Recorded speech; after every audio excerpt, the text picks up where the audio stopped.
Hail, well met, humble folk, humble friends, and humble heroes alike. Welcome back to Humblewood, everybody. I've got this back with my camera. There we go. Hi, welcome. It's been a minute. How do we do this? Um, I'll start by saying I'm Derek Sword. I use he, him pronouns. I am your GM for this game. I am joined again, and as always, by these very lovely individuals, all of whom have created incredible characters and spend their time raising money by playing this game for a great organization called Fauna and Flora International. You can donate to that organization at any time through our Tiltify link that you can find on our socials, as well as in chat. And we've got some pretty cool stuff for Fauna and Flora International from Fauna and Flora International. As in our break, they were able to get in contact. We were able to get in contact. And first of all, I do want to say we've raised a lot of awesome money for them already. I mean, if money can be awesome. And if we raise just a little bit more, they have a special code for essentially a free hoodie. It's 45 pounds off of anything in their store. And they have some pretty cool stuff in their store. If you like, pangolins or just animals in general, like pangolins. They have a lot of cool pangolin stuff. I'm a big pangolin guy. Also, they will be. They have been very generous to donate some enamel pens to us as well. So starting next week, we will start giveaways, probably weekly, for enamel pens. If we can get up again to 400 pounds, we'll do the giveaway for the hoodie. And just so you're aware, if you are thinking about participating in that, you will need to provide a valid email address so that either myself or the representative of Fauna and Flora International can reach out to make sure that you get your stuff to the right place. So if you're careful about your privacy, just know that is part of it. I'm gonna start talking for just a second since I'm doing the recap anyway, and hand it over to these lovely individuals and let them say a little bit about themselves and their characters. So Shadow, you might have forgotten, but you were up first. If you don't mind starting us out. I did not forget. I'm ready. I'm so Look at you. ready. Hi, I'm Shadow. Um, gosh darn it. I use she, her pronouns. And I play Clarence, who uses they, he pronouns, and Clarence is a College of the Undead Road Bardlock. It's going great so far. What kind of warlock are you? The undead. Yeah. Kind. Okay. Oh, Yeah. Was it? Okay. Because it's College of the Road Bard. Right. College of the Undead Road Bardlock. Yes. Yeah. Got it. Okay. Yeah. Yes. Okay. Yeah. Smushing it all together. I like the portmanteau. Thank you, Shadow. Next up we have Liz. Hi, friends. I'm Liz. Use she, they pronouns. I will be playing Betty Brightpaw. It's the Bright. I really should have picked a different last name for her. It's fine. Anyway, who uses she, her pronouns. We are a Path of the Storm Herald barbarian. Yes, you are, Betty. Yes, we are. Very interesting kind of otter folk that we've introduced just this year. So Yeah. I'm very excited. Thank you, Liz. Next up we have Queon. Hello, hi, I am Queon. I go by Brother Queon across all the internet. If you hear yelling in the background, I am so sorry. My neighbors are moving in. But I will be playing Soren Dryspell, a Circle of the Sand druid, and the most unlucky, lucky little gecko dude you have ever met. Moving is a stressful process, and at least Soren can be a calming force for us. Thank you, Kian. Next up, we have Anniek. Hi, my name is Anniek. I go by she, they pronouns, and today I get to play Mochi. Just the cutest little raccoon cleric with a little bit of trickery and a little bit of sneakiness, and it's not a cult, it's religion.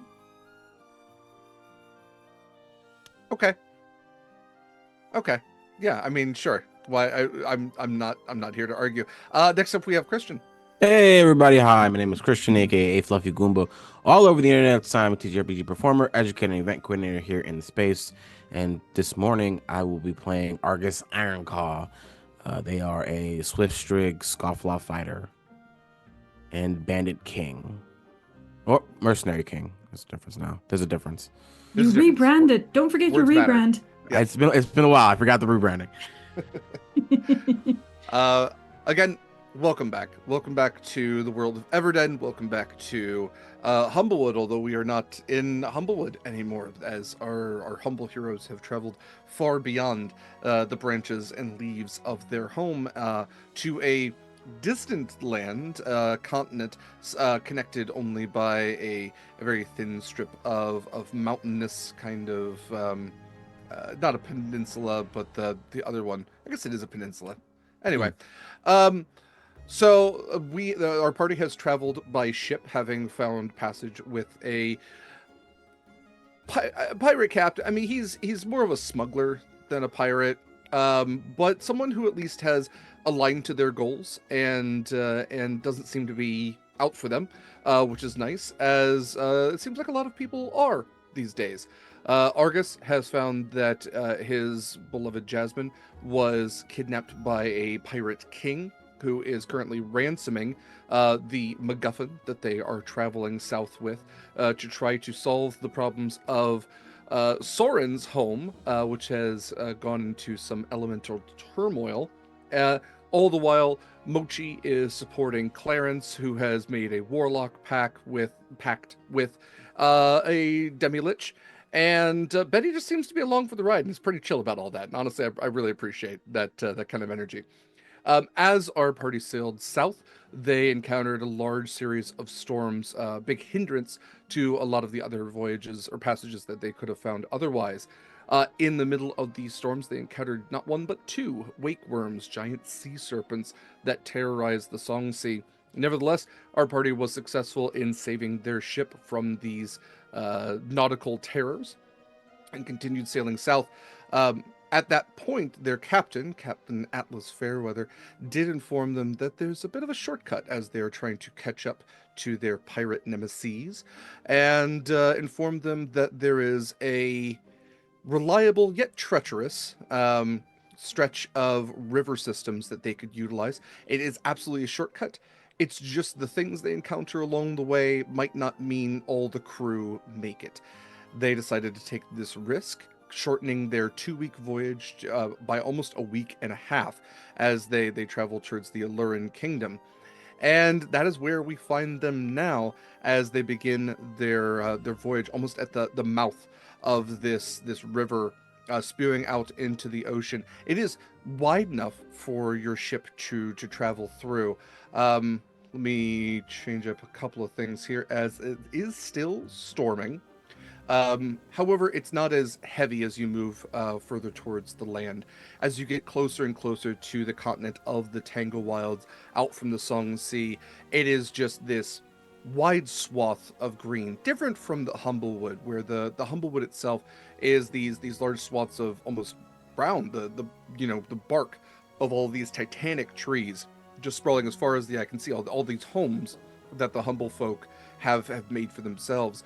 The Tangle Wilds are different. It's not like massively tall trees here. There's such undergrowth here that it almost looks like you would have to even take 2 steps.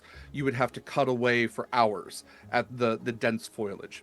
And as you're looking at all of these leaves, these vines, there's thorns poking out of them, and you get closer and closer to see that there's vibrant colors in there as well, vibrant flowers and other plants that you might not otherwise be able to identify, as you've never seen anything like them before. You hear the buzzing of insects. You hear the kind of chittering of other animals, all kind of like cackling throughout the forest or the jungle as you get closer and closer. And as you reach the mouth of this river, the ship that you sail upon has a little bit of a bump as it kind of traverses between these two, like this valley, essentially, all these rocks, and it navigates around this much shallower draft than you had previously dealt with. Nevertheless, Captain Fairweather seems like he is experienced, as he did tell you he has sailed down this river twice, both successful on his part, not necessarily on everyone else that he was sailing with. And your voyage begins. The rain patters down as the overcast clouds remain, and immediately as you travel down the river, you feel this denseness around you. The air becomes like thick in a way. It's the humidity is so intense here, and it's much warmer than you might have otherwise been used to as well. Being out at sea where the wind is always blowing in the storm, or being in the Humblewood where you've just gotten over a winter. It is warm. It is dense. It feels very tight. Like you can feel the water dripping off of your fur or feathers with just the moisture in the air. What are all of you up to aboard? I want to say, here's where I need to test myself on whether I remember the names of things. Our ship is called the Something Majestic. Didn't we have the Bedlam Rose? You did. You sure did. Ha-ha! And there we go. Bedlam Rose. Thank you, We Liz. sure did. Okay.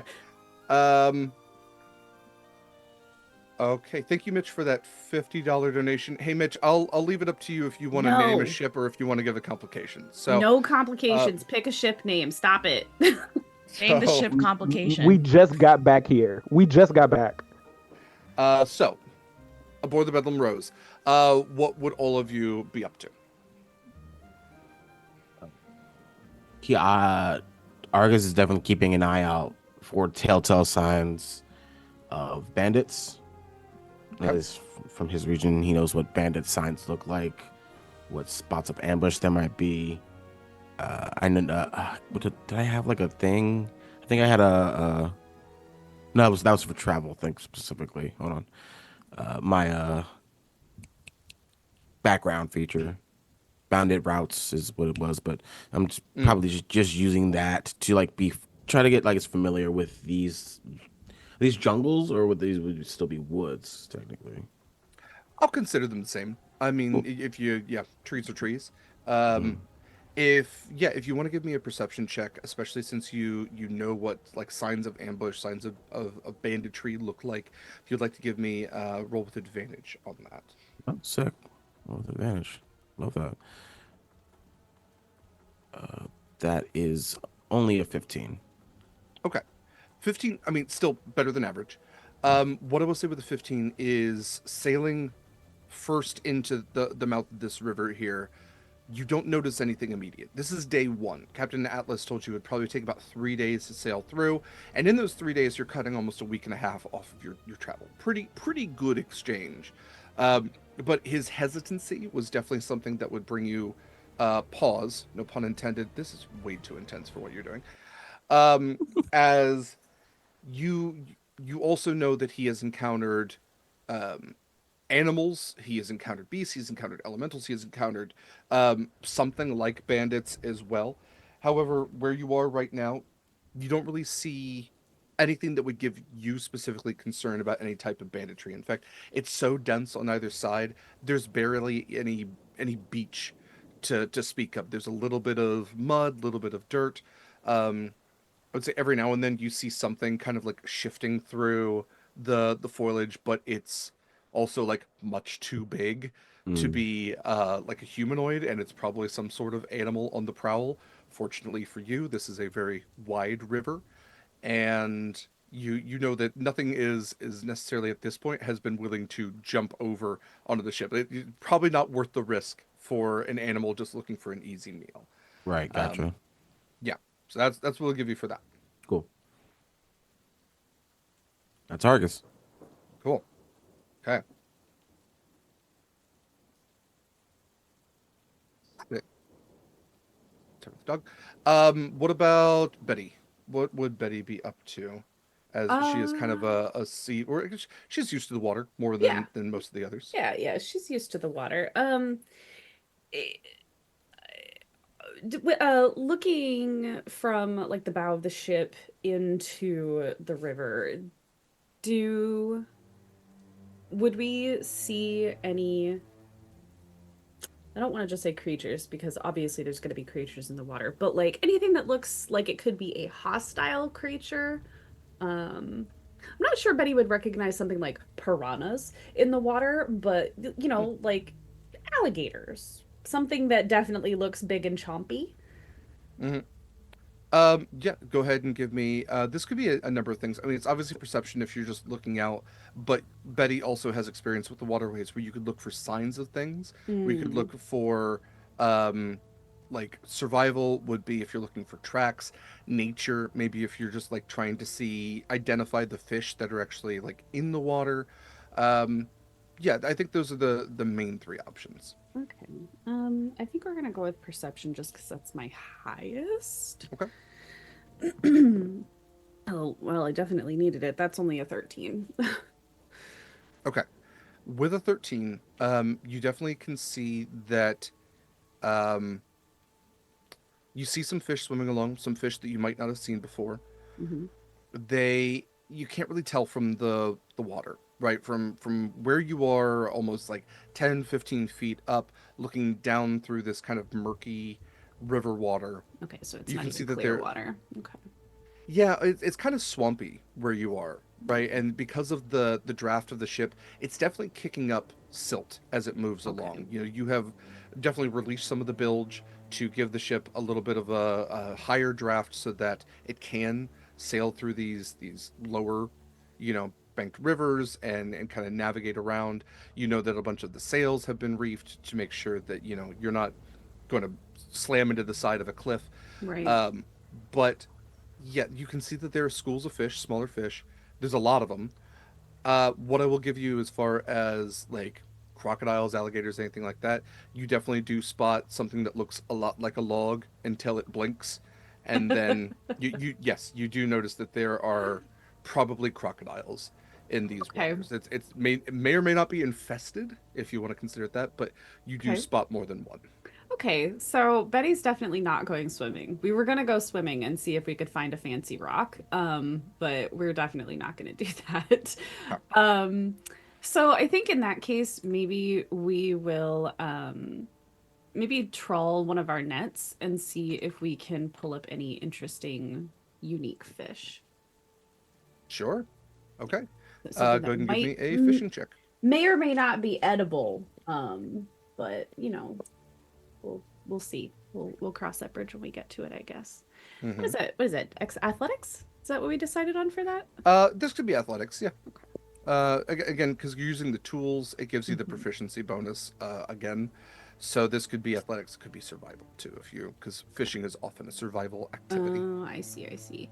So it's a 16. Okay.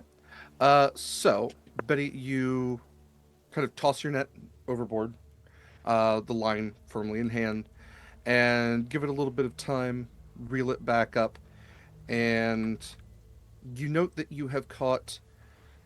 Let's see. You've actually caught about 16 fish. Oh, damn.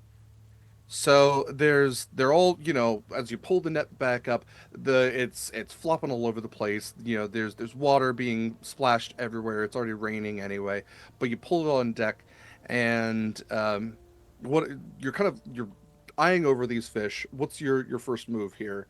Once they're on board. Well, I think if there are any that are like that are gosh, anything that's like really small or like clearly is going to be like mostly bones, basically, we're just going to Hmm. throw them back.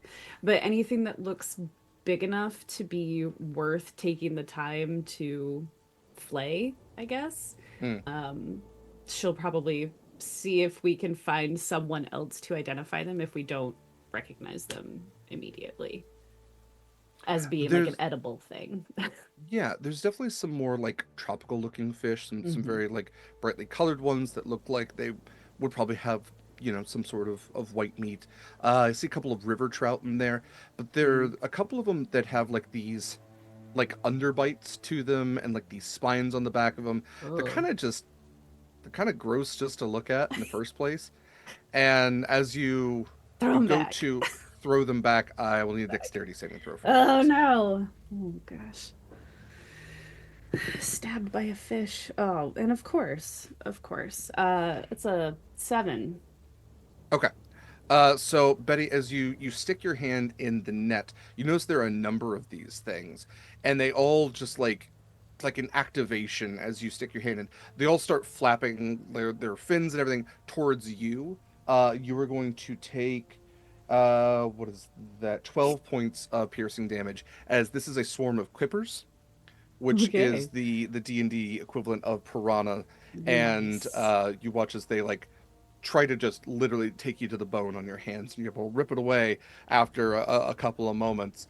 But you also note that after that, as there's like blood in the area, they start going after all the other fish in there too. And in moments, they have shredded your net, they have shredded all the other fish, and you just find them just flopping all over the deck as they are like they've essentially killed themselves, in their frenzy. And that's kind of, you get that maybe these waters are a little rough. Is there a Highlander fish then? There's just one left Oh over? yeah, but that wouldn't. I mean, yeah, there could only be one. But Yeah, then somebody okay. another one comes with a really big sword and cuts its head off, and then there's a bunch of lightning, and then Queen starts playing, Yeah, and yeah. Okay. no, they all die because there's no water. Oh, that's valid. Yeah. Yeah. Okay. Well, I guess if that's the case, we're probably gonna spend the rest of the day attempting to repair this net, and if that's not possible, we're gonna make a new one. Okay, fair enough. Mochi, what would you be up to?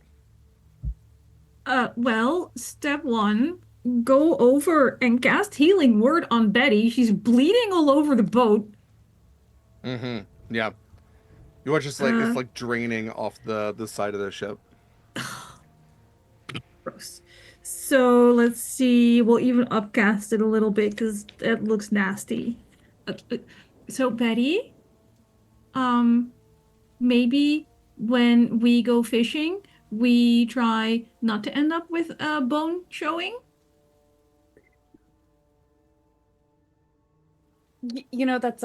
That's fair, actually. Yeah. Great, Yeah. perfect, love it. Mm, She'll That's- heal you for, let's see, I get my wisdom modifier on this, 9 hit points. Thank you. Always cover that up again. And then help out fixing the net, I guess, while asking any of the I don't know if Soren's nearby. I need help dealing with this weather. I'm mid-molt. It's warm. I'm in armor. There's bits of fur. I don't know if raccoons can sweat, but I can. And what this do we have little umbrellas? Like, what do we do with this weather? I've been in winter for 5 out of my 8 years, and I'm not sure I'm having a good time right now. Google says that yes, raccoons sweat, especially in their hands and feet. I have the sweatiest little paws right now, and I need someone to help me. Oh, honey. Yeah, Soren, you approach to the intense smell of Fritos, as that is what animal sweat smells like. I smell I delicious. I hate it, but I hate it. smell delicious. Hate it. So like as Betty is getting shredded by quippers and Mochi is sweating through their feet and hands, Soren kind of comes down from the crow's nest and just like looks at everything like, what's going on here? What happened? Oh god, I just realized. So the smell is Frito's blood and fish. It's crazy. It's a wild mixture. Sounds like the worst party ever. Look, Sword, I am sweating. This place is hotter than any place I've ever been. Betty got eaten by the fish. We were gonna eat in some kind of weird revenge scheme that fish life is perpetuating upon her. Okay. So Soren's just gonna come over and like just like do a casual elementalism and just like slightly cool off Mochi to get rid of the sweats. Um, just like okay, okay.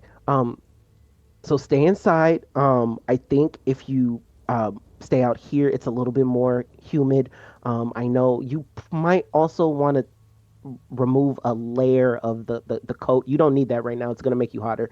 And then goes over to Betty and starts like fretting, like okay, gonna go ahead and cast Cure Wounds if you need it. I think we're all set. I already did that part. It's when I noticed that my hands were sweating so hard. Okay, all right. I nearly dropped my holy symbol. Don't do that. You need that. I know. Okay. So he's kind of gonna like just like move everybody like inside so that they're like one not fighting the things in the ocean. um and also away from the humid out here. And like but when he comes back out, he's gonna like look around and he's gonna head back up to the crow's nest and just um I would like to use my little stone singer feature, Yeah. which is I can tell where there are like natural hazards of like stones and things, Okay. especially because if we're going through this canal, we don't need random rocks just breaking through the hole at all. Absolutely. Uh, so as like he's up there, it's like what everybody would see is like a little sand dervish like coming around him, and it's just like sand just whipping around, and you just hear like the most beautiful sound of like a song. Um, it kind of sounds like how do I put this word actually? Because I can't sing. Um, it sounds like the most Mariah Carey beautiful whistle note you could get out of Yeah. this. Perfect. um, Yes. and every time where it starts to get a little treacherous, he's gonna call down to captain and just say, "Steer this way, steer that way," just Okay. to keep him safe. Absolutely. And yes, much to your point, um, this river isn't always super easy. There are times where there's like brief rapids where you are kind of having to navigate and puzzle out, and like near misses where you know that there is a rock that will like absolutely smash a hole in the hull Mhm. and make your whole voyage a lot shorter. But you were able to through your all I want for Christmas is you're able to navigate properly and help Atlas Fairweather, who obviously, I mean, a lot of people don't realize this. When you are standing at the helm of a ship, you can't see ship. No, you can't see No, you shit. cannot. No, you No. Yeah. cannot. This is the reason There why is a you have the big sail crow's right in front of nest. your face. Yeah, yeah, absolutely. And Yeah. you know, you are helping navigation, absolutely, making this journey. I would say you're going to actually make this journey a little bit faster by doing that, because otherwise you would be going a lot slower trying to like drag something along the bottom to feel for rocks at the Yeah. front of the ship. Um, awesome. I love that. Cool. I think that leaves Clarence. Clarence, where have you been this whole time? As one of the parts of my recap, I forgot. Clarence doesn't have the best relationship with some of her party members right now. With some of his party members, as the the patronage has been a little frowned upon, and there's definitely some concern, as there was a previous party member who also had a sort of patronage that didn't go super well, and there's a little bit of worry that Clarence might be running down that road as well. So what is Clarence up to? Um, so the so correct me if I'm wrong. I always will. But the the the crow's nest is like the little like top part, right? The little Yes, basket in the sky, essentially. exactly. Um, okay, and that's where Soren is. Yeah. Okay, so I feel like Soren, as you're doing your little like stone thing, there's just like a little like tuft of fur that just like floats across your vision. Um, and like as you turn around, you just see like Clarence just kind of like really small standing there, but also has been like, because as we get into like a warmer environment, more fur is falling out. So there might be like a tiny little puddle of fur also Oh, around Clarence. Clarence is just standing there. oh, hi, hi, buddy. What's going on? Oh, just enjoying the view. Um, you okay? I'm sorry. I don't have fur, but it seems like you're going through a change. Oh, no, this just happens when it gets warm, and it was winter for so long. Hmm. So I feel like this is like 5 years of summer molting that's kind of going on right now. Okay. Yeah. You want to I'll stay let- up here? Yeah. No, I thought, so I'm really good at hearing things. Mm-hmm. So I thought, that could really help up here where I could hear Yeah. Oh, things. come on. And he's like gonna like scooch over and just like pat next to him. Uh, you okay? Yeah. Mm, mm, okay. Yeah. This I The most suspicious look, like I don't believe you, but hmm. So what's it, also has does Soren know about the skull? I believe Soren is aware. I think there was a conversation last episode, as Mhm. I did actually rewatch. Um, Should have rewatched. hey, you know what? It's It's so long. 3 hours of your life. I watched them all at 1.5 speed.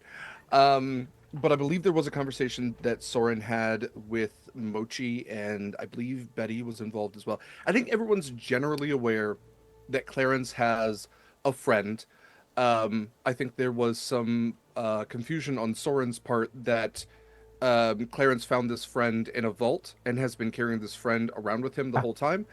But I don't know that Soren is aware of the full like context of demi-liches, and like that there is I there was the conversation that like Clarence is getting some power from this individual. Clarence has kind of made a little bit of a deal with this individual, but like Clarence is also like making these choices, but there's also some concern. So yeah, it's kind of along Okay. those lines. Easy day. So with all that knowledge being fed back to Queon, Soren is just gonna say, um, how's your friend? Is he okay? Yeah, I mean, he's probably fine. I don't think this weather bothers him. Can I talk to him? Oh Or can yeah, you only sure. talk to him? Oh yeah. And it's just like pulls out the little skull with the bright red gem eyes. Oh. Hi. My name's Soren. Um, what's your name? Oh, hello, Soren. Um, what? Why worry about names? I His mean, name I is can't. Cal. It's Yes, Caliban. Caliban. Caliban. Calib, Yes, my name is like with an Caliban. an at the end, right? Yeah. Nice to meet you, Caliban. And he puts out his hand and he's like, "You can't shake." Okay, I'll put this back. I'm sorry. Um, so I have like a couple questions for you, mainly just one, but are you a good friend to Clarence? I like to think of myself as the best friend Clarence has ever had. No, that's Mochi. You can't have more than one best friend, Soren. That's No, you cannot. You could have good okay. Well, friends, but no. then I'll be the second best. But Mm, I do consider myself to be good for Clarence. Yes. listen, I don't know what's going on with you, and I also don't know if I fully trust you because Mochi doesn't particularly trust you right now. But as long as you are taking care of Clarence, I'm okay with that. But if you hurt them, I will break your eyes. Well, I wouldn't want to end up on the wrong side of you, Soren. So I will do my best to be a good friend. Thank you. And Um, then he just like leans up onto Clarence and just says, "You're a good friend." oh, thanks. So I feel like recently I've kind of I've kind of made some questionable choices, but I hope that I can keep being a good friend. I don't think they're questionable. A little spooky, but not questionable. I just want to make sure that that I'm good enough and that I'm powerful enough to help my friends when they need me. Good enough. You're, first of all, amazing. You've saved so many people already. And like goes through the list of your accolades that you and everybody else has told Soren. That's And true. like, I mean, you're kind of awesome. So, I think you're pretty great even without Mr. Mrs. Scully Caliban here. Thanks, Soren. I'm glad that we stumbled upon you mostly frozen and then got you defrosted and Thank and now we're on this journey together. thank you. Thank you. I really like the defrosted part. The frozen part sucked. Um, That's, you guys are kind of awesome too. Argus is scary, but y'all are awesome. I mean, you should have saw Argus take out this guy with a chair. It was like really cool, but also really scary. Mochi told me about that. That sounds fucking amazing. Right? I know. So many songs were written. Oh, So many times. I love you Um, guys. Soren. Uh-oh. What did I do? Oh no. Oh, okay. I was just gonna say, Hmm. do you think well when we get to your home Mm-hmm. or wherever we're going, Mm-hmm. is there like a good spot to have like a nice little dinner? Because I think I should take Mochi out. Oh, yeah. I And mean, or like, if you know of any rare lost treasure that needs to be found, I should also take Mochi out on that too. immediately, the entire demeanor shifts. It's like, treasure, you say? Yeah. Well, and like clasps his little hands together and like kind of like paces back and forth. It's like, okay, so when we get back to my home, I have like a treasure map and it's got all of these amazing things that I haven't found yet. And I was really hoping somebody else would be able to help me and help find them. And I think this would be amazing for all of us to go and find them together. Yeah. Yes. Yeah. Me, you, and Mochi will be the bestest team. Yes. Uh, Also, my sister makes amazing food. Um, and there's also a couple other places, but her food is definitely the best though. So yeah, No, this is good. All right. she's Yeah. doing a little happy dance. Oh, I love this. Yeah, I love you guys. This is great. So happy we're together. Yeah. So have you been up here before? Up here? I've been Yeah. up here the whole time. No, I mean like before right now. Oh no. Okay. How are we supposed to keep lookout when Um. it's So for me, the rocks kind of talk to me, and they oh kind of tell me like kind of the same way your skull talks to you, but they tell me where they are and how to like maneuver around them so they don't get hit because they don't want to get hit and get hurt. interesting. But I think you listen far better than I do to people. I kind of struggle with that sometimes. So you might be able to hear like if anyone is around because they did say that there's hunters and things out here and I don't want to run into those either. Oh, no, that's fair. I mean, we are looking for some bandits, but okay. All right. So Maybe I'll listen for people sounds and you listen for rock sounds. And together yeah, I think that's the spectrum of sounds right there. I think we got it.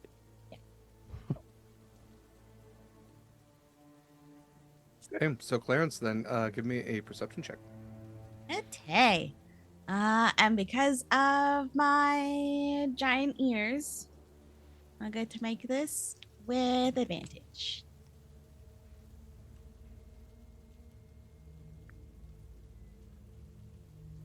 No. We're good. We're good. I caught it. Okay. All right. Perception.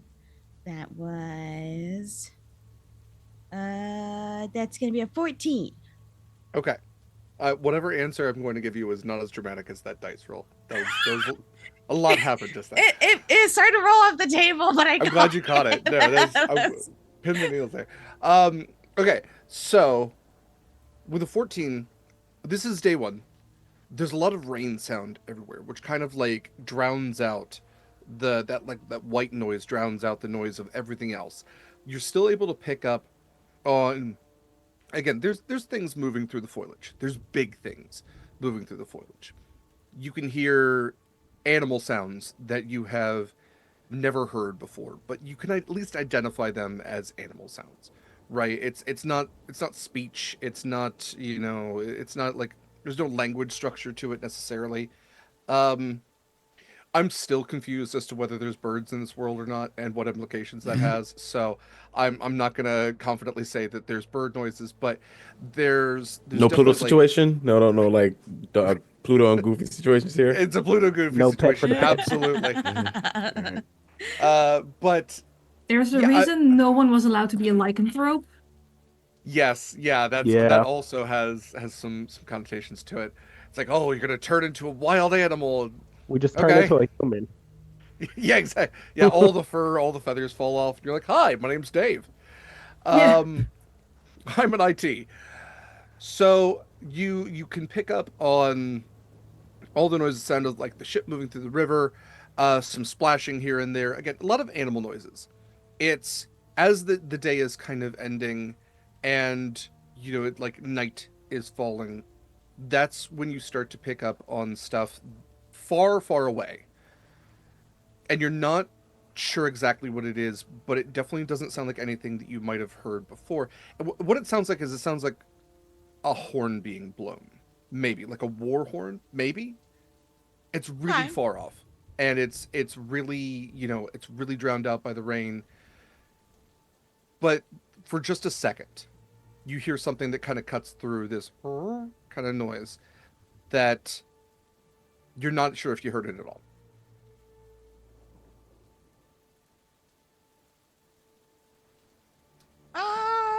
It's all right, I'll be back. Clarence will like. I was gonna say like firefighter go down this ladder, but I don't feel like that's what kind of ladders these are. So No. I was like, they're the little peg ladders, right?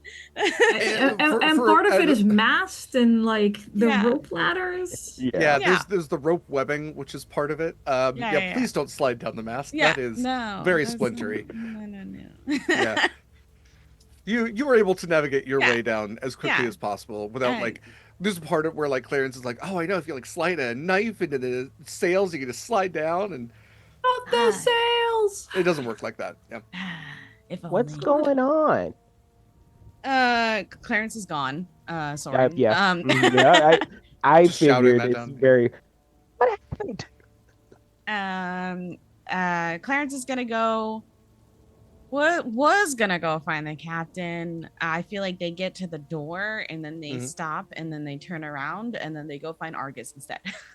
Okay. Argus. Where would Argus be at night? At night, I think he'd still be like on lookout, like probably hanging by either closest near the tip of the ship, Yeah. or like and just like looking out at Yeah, night. Argus has that nautical coat. It's like Mhm. keeping some of the rain off, but otherwise, this is a soggy owl that you find watching Yeah. the off the coast of the ship If anything, an owl at night makes more sense than an owl in the daytime. for sure. Yeah, yeah. Like there are lanterns absolutely on the ship itself to give a little bit of light, and you can see that they're bright enough to cast light outwards. There's some what are they, bullet lanterns or something like that? But they're the ones that shoot the light directionally outwards, and they're kind of spotlighting the jungle that you're passing, through.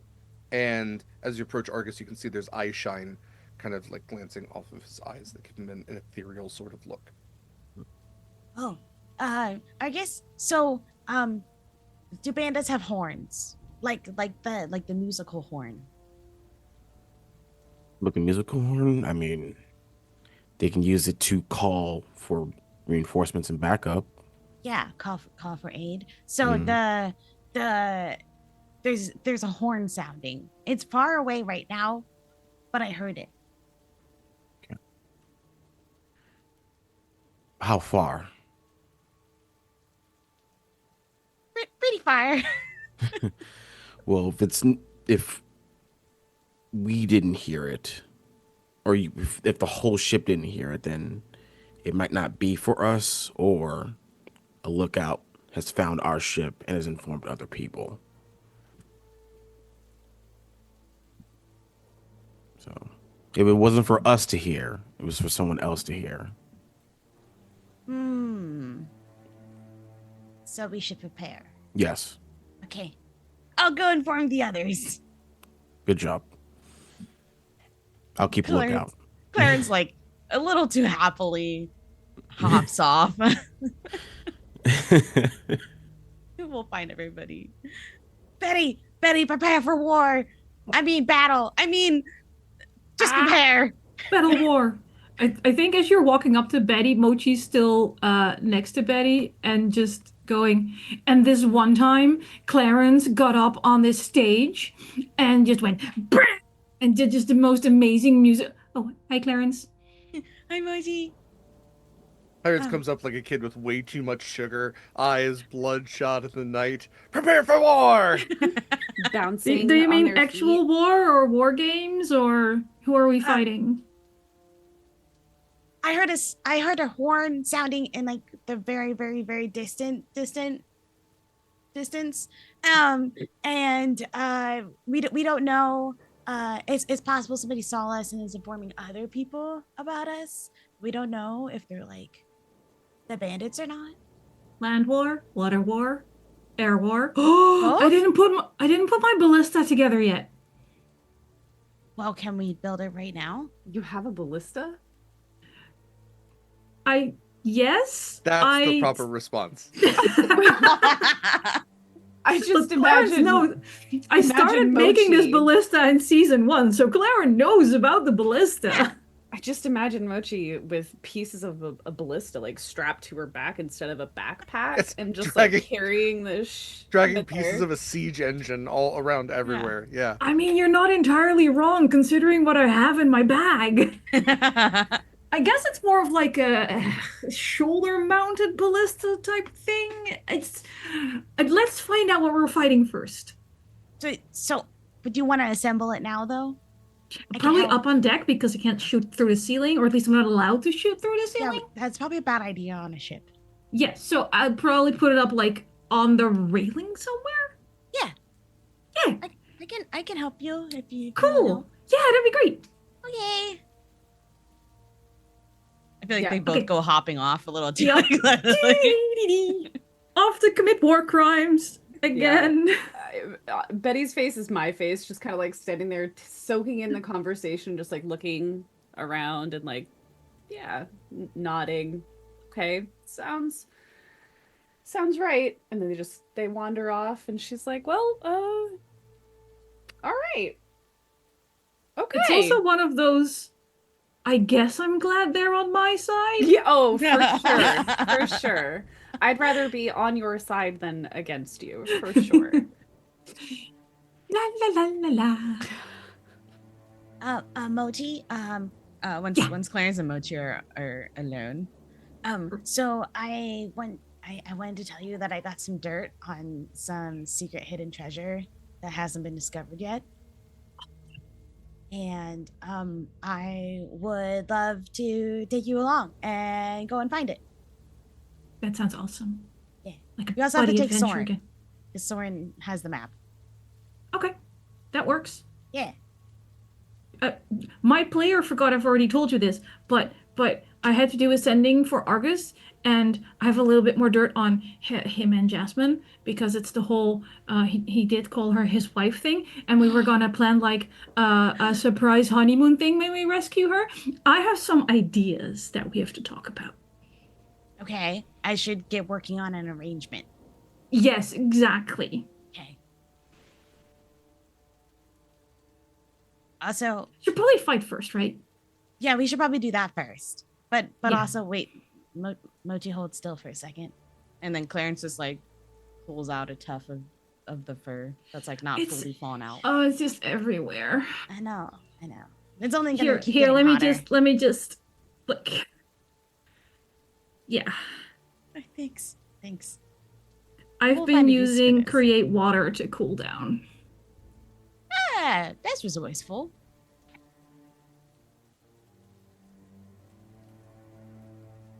Ballista.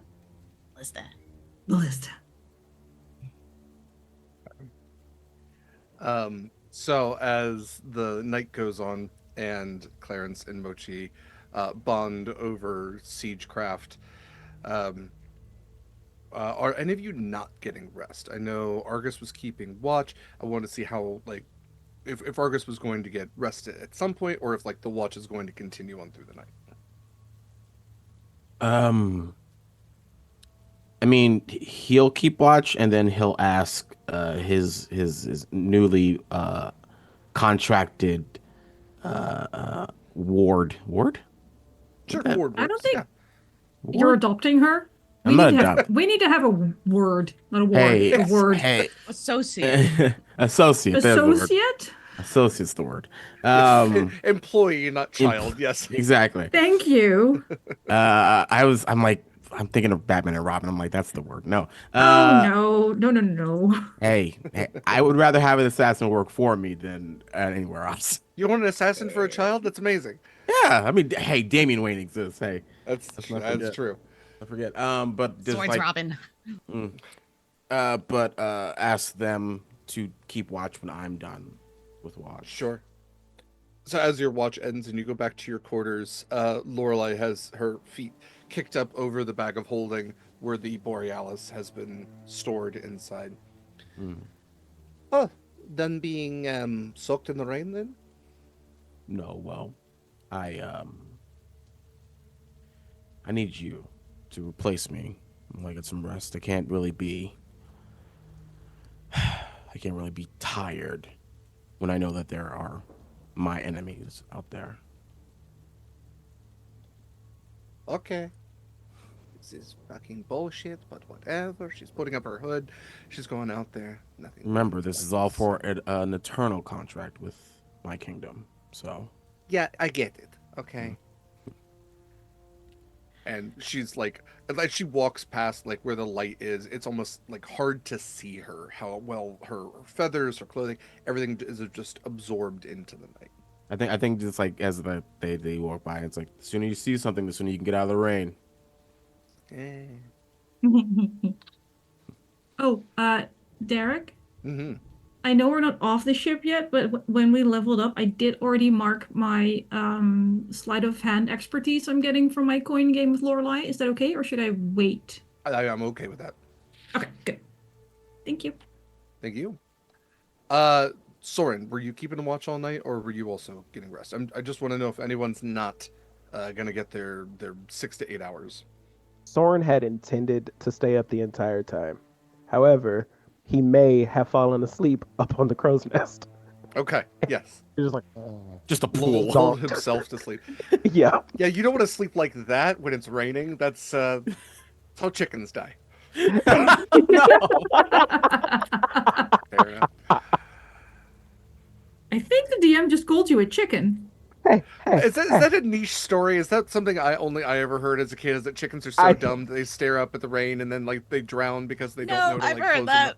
them up? Okay, all right. I Well, have it's not- never heard that. Never in my life. It's an American horror thing then. I was going to say, are American chickens dumber than European chickens, or is Yes. it just Honestly, yes. local?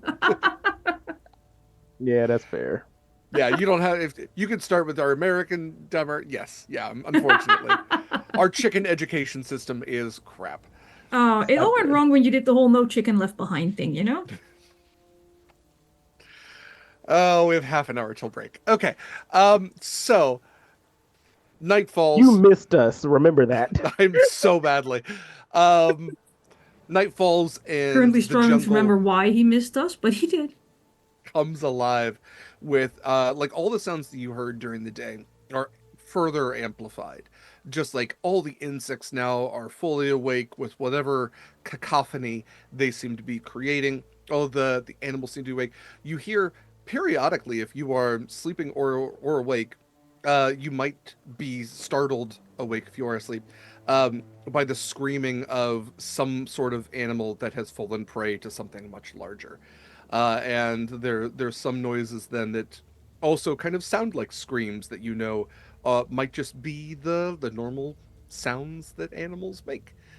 Um, Nevertheless, your voyage continues, and as does the rain. And as the sun rises and slightly cuts through the clouds to bring you some semblance of light, a new day arrives. It's still gray. It's still dense and humid, and you continue your post. Captain Atlas comes around to you all. So, hello, Captain. Just coming to see you, everyone. Just wanted to make you all aware, as we get closer to our terminus point, that it was right around day 2, both times that my particular voyages found their frustrations. Um, Demise? yes, their Doom. demise. Yeah, well, yes. Our problems. That was where we found our problem spot. And I just want to make you all aware, going forward. Is that a ballista? Yes. Oh no, I forgot to ask if it was okay if we mounted a ballista, but we already did it. Do you want me to take it down? You actually built this thing? It doesn't. Didn't think you Look. actually do it. Wow. You wind it up with the tendons we got off of that first thing we found in the woods? I remember, yes. Yeah. Gross. Look, my dad and my mom helped me with the schematics because they said, it's going to explode and you're going to die. And I was like, well, I'm going to build it anyway. And then they're like, well, we know, so we're going to help you with the schematics. And I was like, okay, that works. And then we had a family party and we did a little planning. And my dad made the schematics and my mom made a little rune. And yeah, it was like a family endeavor thing. And then Clarence helped me put it together last night. Yeah. Can I keep it on your boat or do you need to take it down? Because look, it's really pretty. I think it helps the resale value, honestly. I mean, Exactly. It might help with our future problems. our Blue Book rating just spiked. I don't know what that means, but good for us. Well, it's a book about ships. That's why it's blue, because the ocean is blue. It's right. priceless. That More like a makes dark green gray, you know. I wasn't. I have things to do. Bye. Bye. Did we paint the ballista? Was that what we were getting? Do you want to paint it? Well, no, but he started talking about blue. Does it need to be blue? Tough to paint in the rain, to be fair. It's a little tough. True. Yeah. Oh well.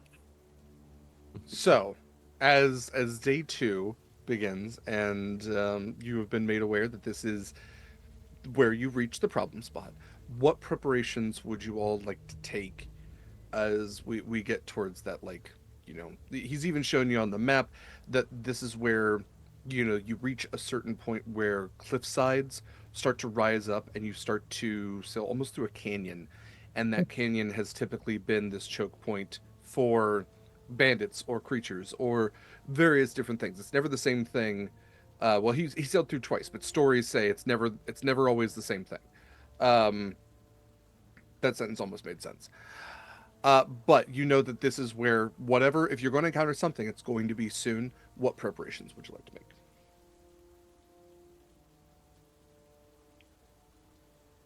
Most of my preparatory spells are like in the realm of 10 minutes, so I'm not gonna cast any of those yet. Has the captain given us any idea of how, were they boarded last time? Did they like death from above? Like, how did this happen? So he noted that the second time it was a series of bandits. he noted this did not happen in the last game, so I will at least give you guys this. He noted that it was Caprins as well as this frog-like people that he didn't really recognize, and that it seemed to be more like he noted them as like dressing like they lived in the jungle, not necessarily bandits, but they took a lot of the food off the ship, and then they also in the ensuing raid killed 3/4 of his crew. The other time he noted that it was things that came out of the water, these long-necked creatures that were kind of like picking off crewmates left and right, almost like a swarm of them had surrounded the ship and were not as big as a wake worm, but just like grabbing one sailor at a time and pulling them into the water. Okay. Yikes. So stay away from the edges of the ship. Gotcha. Yeah. Actually, I will cast one spell in preparation. Okay. Last time we fought things, Clarence ended up looking very undead. So Mochi's just gonna assume Clarence has got this.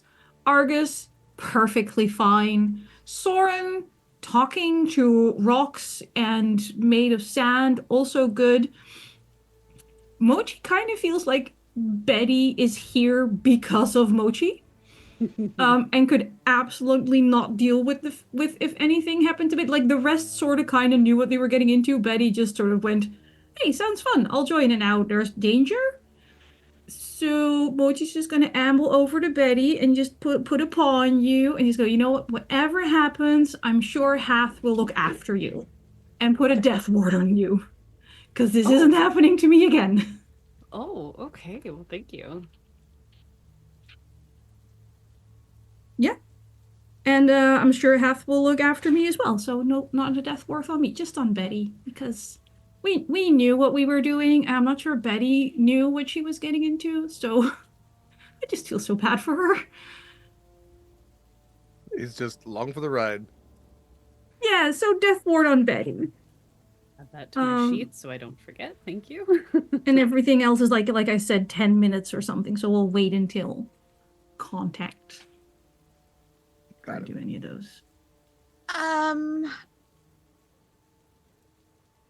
feel like Clarence would have learned a song that the bandits would usually sing when they were bandits, So I feel like in the effort to minimize us getting attacked by bandits, because assuming they don't know who's on board and they just know that we're a ship, Clarence is gonna play a little bandit song. Okay. Let's see here.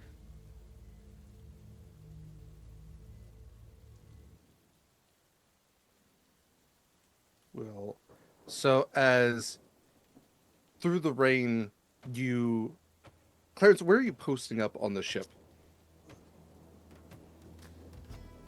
I'm trying to think about acoustics, and with the walls rising up around us, I think Clarence went to the crow's nest. Okay. So kind of like the ship continues forward, and up ahead you see as the land begins to rise in this slope, the trees begin to grow even taller, and you see this valley, this canyon that you are now sailing into. You can see that there are carvings on it, much to Argus, to your earlier roll. We'll carry that over. Unless you wanted to try rolling higher, I'll consider it a 15, unless you want to try to get more than that. You're muted, bud. I'll try to roll again. What was it? Perception? It'll be at least a 15, so right, anything higher than that. At least a 15. Pretty perception. There you are, buddy. That's an 18. Okay, great. With an 18, you definitely notice signs of banditry. There's graffiti. It's etched in, It's painted on. There's bits of red that are kind of poking through, and you're noting that there are essentially bandit tags. Different symbols, different names that have kind of been like etched, and then like even within the etching, some sort of red dye or dust has been used to fill in those cracks.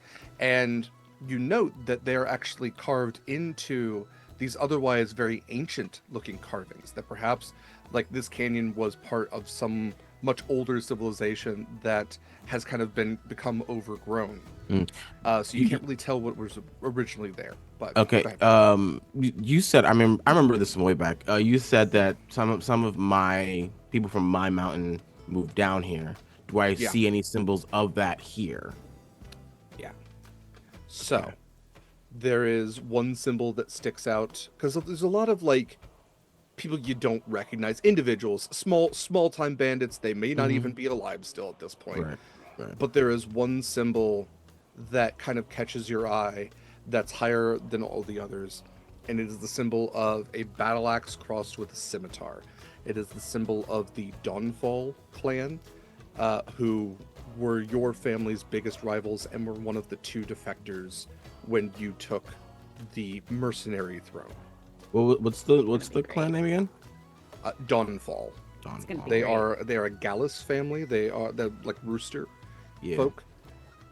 And yeah, the patriarch last you heard was Lothar, but he was older, even older than your father. And the son that you kind of grew up with, like as a rival, the one that you wrestled a bunch, the one that you beat the shit out of, is Ferdinand. And he's a big boy too. And whereas you prefer the Warhammer, he is a battle axe aficionado. Which is definitely not a magazine you can subscribe to.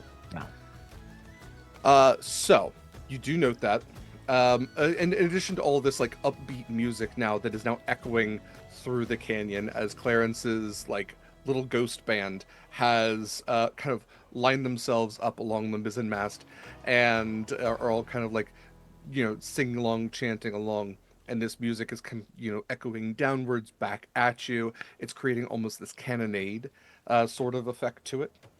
And as you all sail in, it makes it harder to necessarily hear anything else. And you definitely note that there are markings here and there along the canyon which indicate some sort of life. Something like that. What are the rest of you up to? I have a question. Please. What season is it? I think we established that it was getting into spring in the Humblewood. So it would probably be like probably be like fall. Is that the right thing? So it's maybe it's still, I mean, you're still near the equator, so it's still pretty warm almost year round. But yeah, you would probably be like technically in fall. Okay, perfect. So Soren would just pull out Bud, his Staff of the Four Seasons, and kind of like attune to it for a little bit, just talking to it and humming. And so what everybody would see is that the staff, the leaves change from these dried out, like a little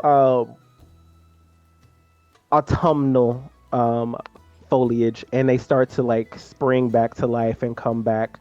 And I'm going to switch it into the summer version of the staff.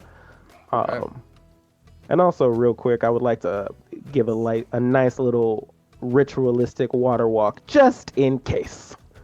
Fair enough. Okay. So that is for everybody in the party and the captain. Perfect. Okay. The captain was supposed to go down with his ship. Isn't that some kind of law? Well, That's not a if you have water possibility. walk.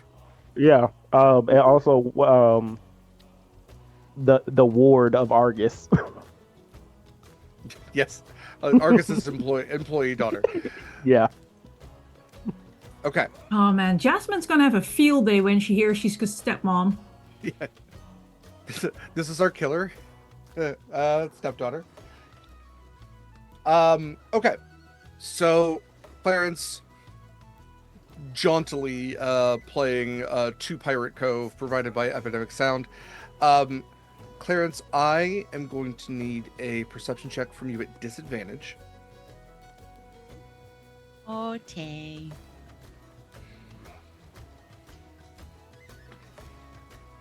At disadvantage? Okay. Well, that's still really good. That's still a 13. Great. So you don't notice this thing coming down at you. You don't notice it until its claws are already around your shoulders. Clarence, what instrument are you playing? That would be, I think it's a lute. Go with the lute.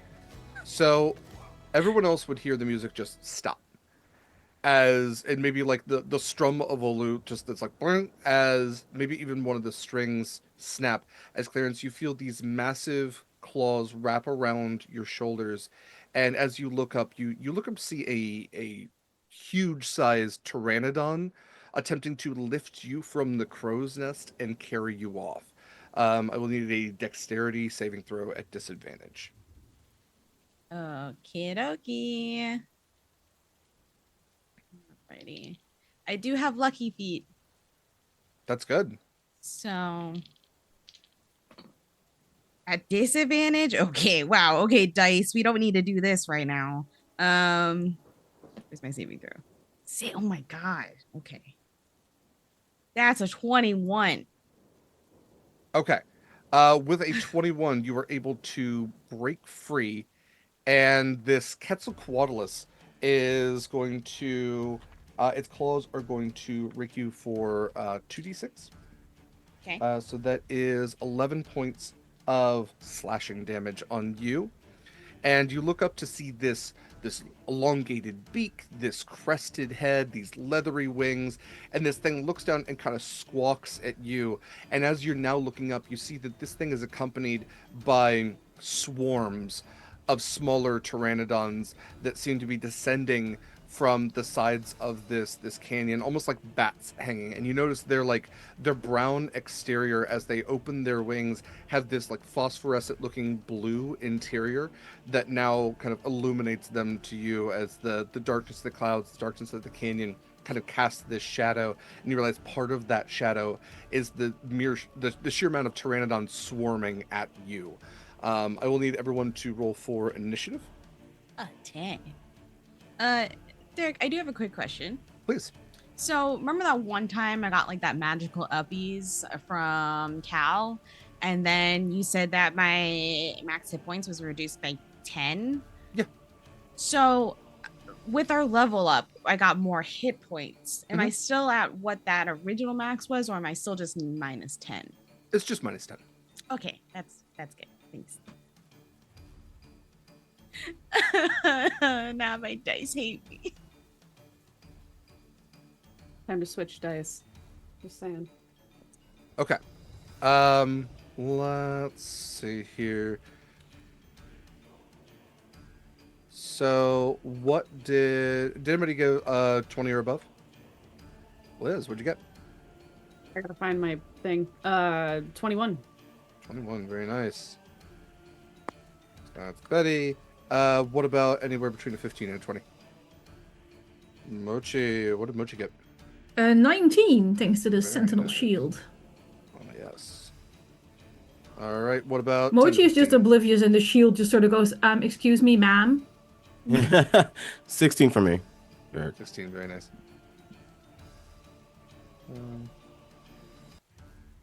And let's see, that is Argus. And then what about Soren and Clarence? I got a 10. 10! 10! Yeah. Who would you like to go first between the two of you? Oh, Soren can go. Okay. okay, cool. Okay, and then That is no. Clarence is terrified, but also low-key enamored by these beautiful blue inside these wings here. Kind of pretty. Well, right. I just need to check spelling on. Don't give Derek a reason to make you save against hypnotic pattern on a pterodon wings. Just Oh bad God. enough. It's bad enough. Now you've Saying. spoken it out loud. Yeah. No, Yeah. they don't. They don't Clarence- have anything like that. I live to serve. They are just my. They are my reference to the what do you call it? The cryptid that are Ropen, which are people say they see like pteranodons now and like Papua New Guinea, and they have like glowing wings, and I think that's really cool. Do Okay, they have feathers? no. So these are because hey, fun fact: pterodactyls and pteranodons not actually dinosaurs; they are flying reptiles. They never evolved into birds. So we have Betty up first. So Betty, you would look up perhaps when the music stops, or maybe when the light kind of like fades from the sky, and see this swarm and this like cackling of. I mean, it's like lizard screams, right? And you would see all of these leathery winged beaked, but there's teeth inside the beaks and these crests on their heads, and all this like kind of like glowing blue. So as the light fades above you and the wings extend, you're now all cast in this like blue luminescent glow that is now swarming down at all of you. What would you like to do? Sounds fantastic. So I guess my first question is, are we taken by surprise? I'm not going to necessarily put you in a surprise round. Okay. I think there's enough time to react, and these things don't have like a range or anything like that. They are beasts, but yes, you do not necessarily have a surprise round. Okay. I don't think that's gonna change what I do. Because I'm definitely gonna rage. Betty's just angry all the time. She's like the Hulk. So we are going to do that. I'm gonna cut off my sheet. And I think if anything comes into range of the billhook, so she's got 10-foot reach. If anything comes into reach, she's gonna swing. Okay. These things absolutely are swarming down at you. We can call that prepared action, as they are likely going to. There's enough of them to attack everybody on their turn. So if you'd like to hold your action for that, you absolutely can. Yes, please. Cool. All right. Next up, then, Mochi.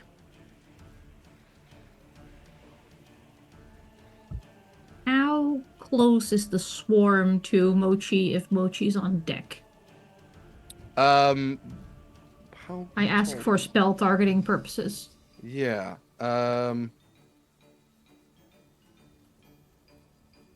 Let's see. That's not helpful. That's a model. I'm going to say 70 feet. 60, yeah, 60 feet. 60 feet. Okay. And they're grabbing people, so that's not great. So most of them, I will say, most of them are small. They are medium-sized at least. So you'd know it would probably take a couple of them to try to lift somebody like you, especially in armor. But there is one massive one. There's a huge one that is going after Clarence up top. Fair enough. Oh no, not Clarence. Who do I hit first? I mean, I can't let him take my buddy. So I guess we'll go for the big one first and then deal with whatever the small ones want to do later. Okay. And Clarence is currently airborne. Like Clarence could get dropped if this goes wrong. Clarence was able to shake out of the claws. Clarence is not airborne. No, Clarence is they're still in just the crow's aiming nest. for Clarence. Yes, the thing tried to pick Clarence up, and Clarence was like, no thanks. Okay. Well, it worked on the wake worm. So we're gonna try polymorph. Okay. And I would like to try and turn it into Well, not a wake worm. I don't know why my brain keeps yelling the word wake worm at me right now. That would be Did you terrible. say wake worm? We could turn it into a wake worm. Swear to goodness. It's the only thing my brain is coming up with, and it's not what I want or need. Let's have a wake worm like 70 feet above your ship. Just land on it. Let's see what happens. It's probably Look, if fine. somebody donates $50 to Fauna, There's some math I'm okay with doing. the thing is, we don't know if there's birds because I just turned it into a raven. Do we have birds? We don't have birds. I'm going to Google this and see if anybody else has asked. Does Humblewood Turn it have into an birds? earthworm. I don't know. No, but Yeah, it'll those. drown if it hits the water, and if it drowns, it pops back to what it was. I need it to Oh. stay airborne, but away from us, right? What about a flump? Do we have flumps? Do we have flumps? It can be Flumps aren't beasts. To be Oh, okay, never mind. We have bugs. Do you have bugs? But are bugs beasts? Because it has to be a beast.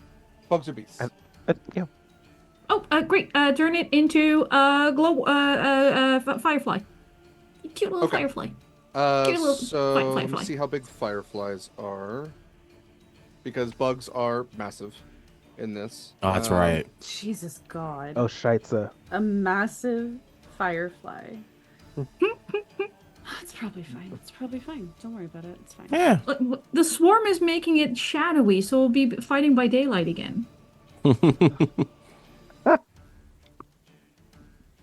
There you go. It grants advantage to us because now we can see, but it grants disadvantage to its allies around. It's it. like polymorph and fairy fire in one big spell. Let me see here. Yeah, I know that because they're like glow something or others. There's like a whole thing for them. But I would have to do a bunch of scrolling You to could get probably to them. roll the save first, because if you save, it doesn't matter. Oh, I rolled a 1. No, I absolutely Oh. like this thing is absolutely turning into it. Something that flies but isn't as capable of murdering us is Yes. the only thing I'm looking for. Yes, I know that Solid exists. parameter.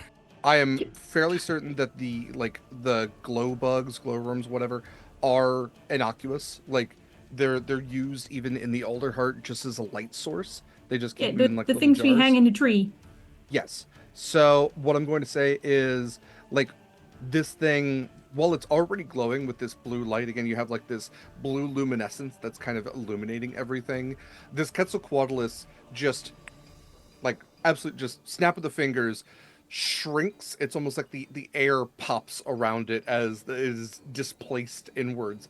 And Clarence, you catch this like it's tiny. I mean, tiny and like I guess small. It's like a cat-sized firefly, just like lands in your hands, and then buzzes a little irritatingly at you, and then goes flying off. Bye. Mochi, go ahead, just roll me a d20.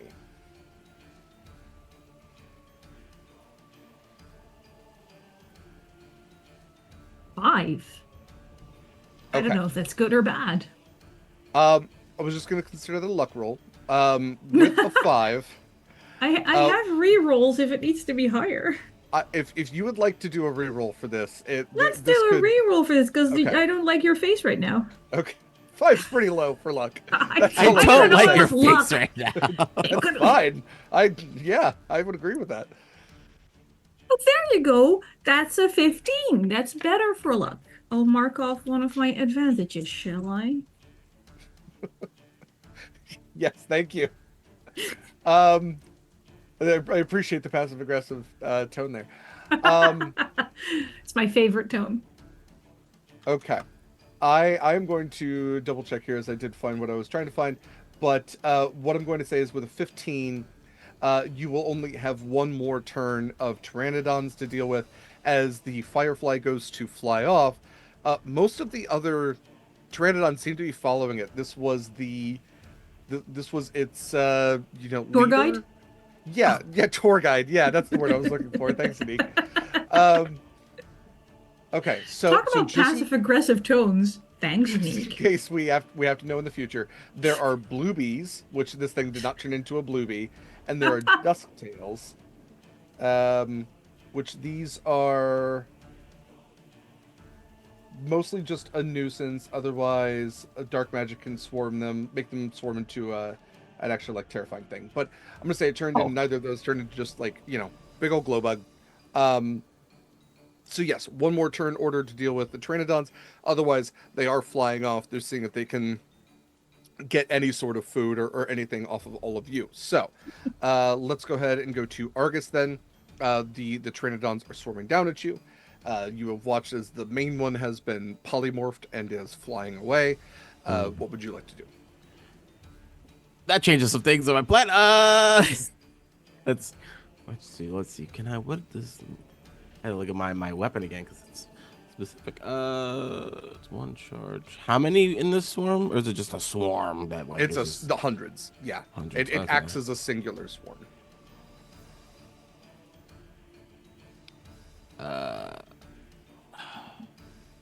Would command work on a swarm? It counts as a singular creature. That's what I'm saying. Like that's Yeah. It has a hive mind. Yeah. You could command it. I will use a charge of my well, how far are they? 60 with 60. How far are they? Would you Just say about they are? 60 feet, but yeah, Okay, they're, cool. I mean, everywhere. Yeah, cool. I would then, with their leader gone, I'm hoping that this command like has a little extra oomph to it as he slams down the hammer, the base. He goes, flee, and that is the command. Okay. What's the save? 16. Oh, wisdom. Man, I got some bad rolls. That was a 3. I don't think that Pteranodons they have a -1 wisdom, so that's ultimately a 2. These things, like, you ever seen the way like a flock of birds can kind of all shift at the same time? You watch as this swarm of these bat-like beaked horrors are swarming down towards you, and then all of that blue light just shifts, and they kind of make this tunnel almost as they shift around each other and go flying off after the glow bug that is now their leader, or perhaps even their prey at this point, as some of them seem to be nipping after it. And these things fly up and out of the canyon, taking you all out of combat and taking us to break. Huzzah! Well done dealing with my pterodactyl puzzle. Fun fact, you can't hear pterodactyls go to the bathroom because the P is silent. Haha! Kids love that one. Good to be back. The dad Take care of jokes yourselves. are We'll be back in about immaculate. 10 to 15. Do the So many things. regrets. No regrets, not even in one letter. We'll see you shortly. Do the things, pitch your bets. Everyone, welcome back to Humblewood Yonderbound. Our party find themselves sailing downriver, upriver. How's that work? Upriver. Yes. Yes. But it kind of cuts through, so at a certain point you can start going downriver. Who knows? But you find yourselves basically cutting through the middle of the continent of the Tangle Wilds, at least one of the thinner portions, near the border of where the Tangle Wilds meet the Storm Crag Mountains. And you're using this little shortcut here to find your way over from the Song Sea to the Spell Sea. They're different. And basically shortcut your way to Halara, the capital of the Aluran Kingdom, and in so doing, cut a lot of the time between you and your pirate adversaries. You have so far encountered some Pteranodon predators that you were able to deal with pretty handily, pretty quickly. Nevertheless, as you continue to sail on day 2, you notice a lot of the wind is cut down a lot in this canyon area where you are, and so the ship has slowed to a crawl. You can hear every sound around you. It's not like you could reach out and touch the canyon walls. There's still about like 30, 40 feet on either side, but it definitely feels compressed in here.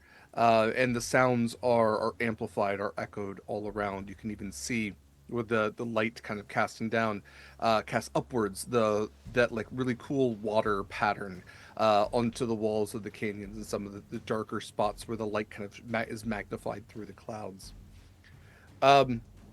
Traversing forward perhaps more on guard than you were before, you begin to see, especially Argus noting, even more signs of impending banditry, as where before there were signs of graffiti, even within this canyon, signs of graffiti on the walls here and there, little markings of this bandit or that.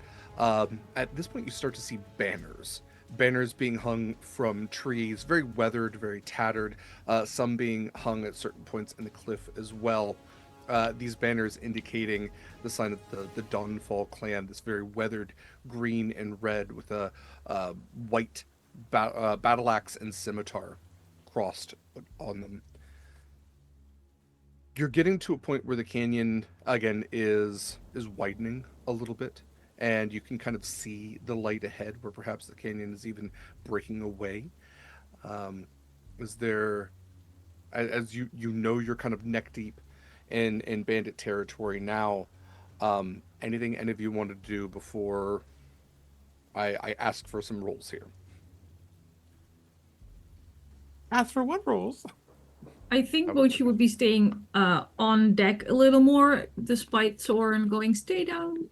It'll be less warm, whatever. I think at this Well, it's point, okay. Mochi's slightly more concerned with being horrifically surprise attacked, and not so much the humidity. Fair enough. She's just like using create water to like make little rivulets of water, just constantly cool down a little, try and keep Mhm. things evaporating. I wish I was a wizard like my mom, so I could have like an unseen servant to like help me mold. Or like create destroyed water. Although I think Yeah. that actually might be a cleric spell. No, like I said, I'm using create water to. Oh, create. That's right. You are using create water. Yeah. Yeah. Yeah. That makes sense. Yeah. Okay. Clarence, with your super hearing, go ahead and give me a perception check.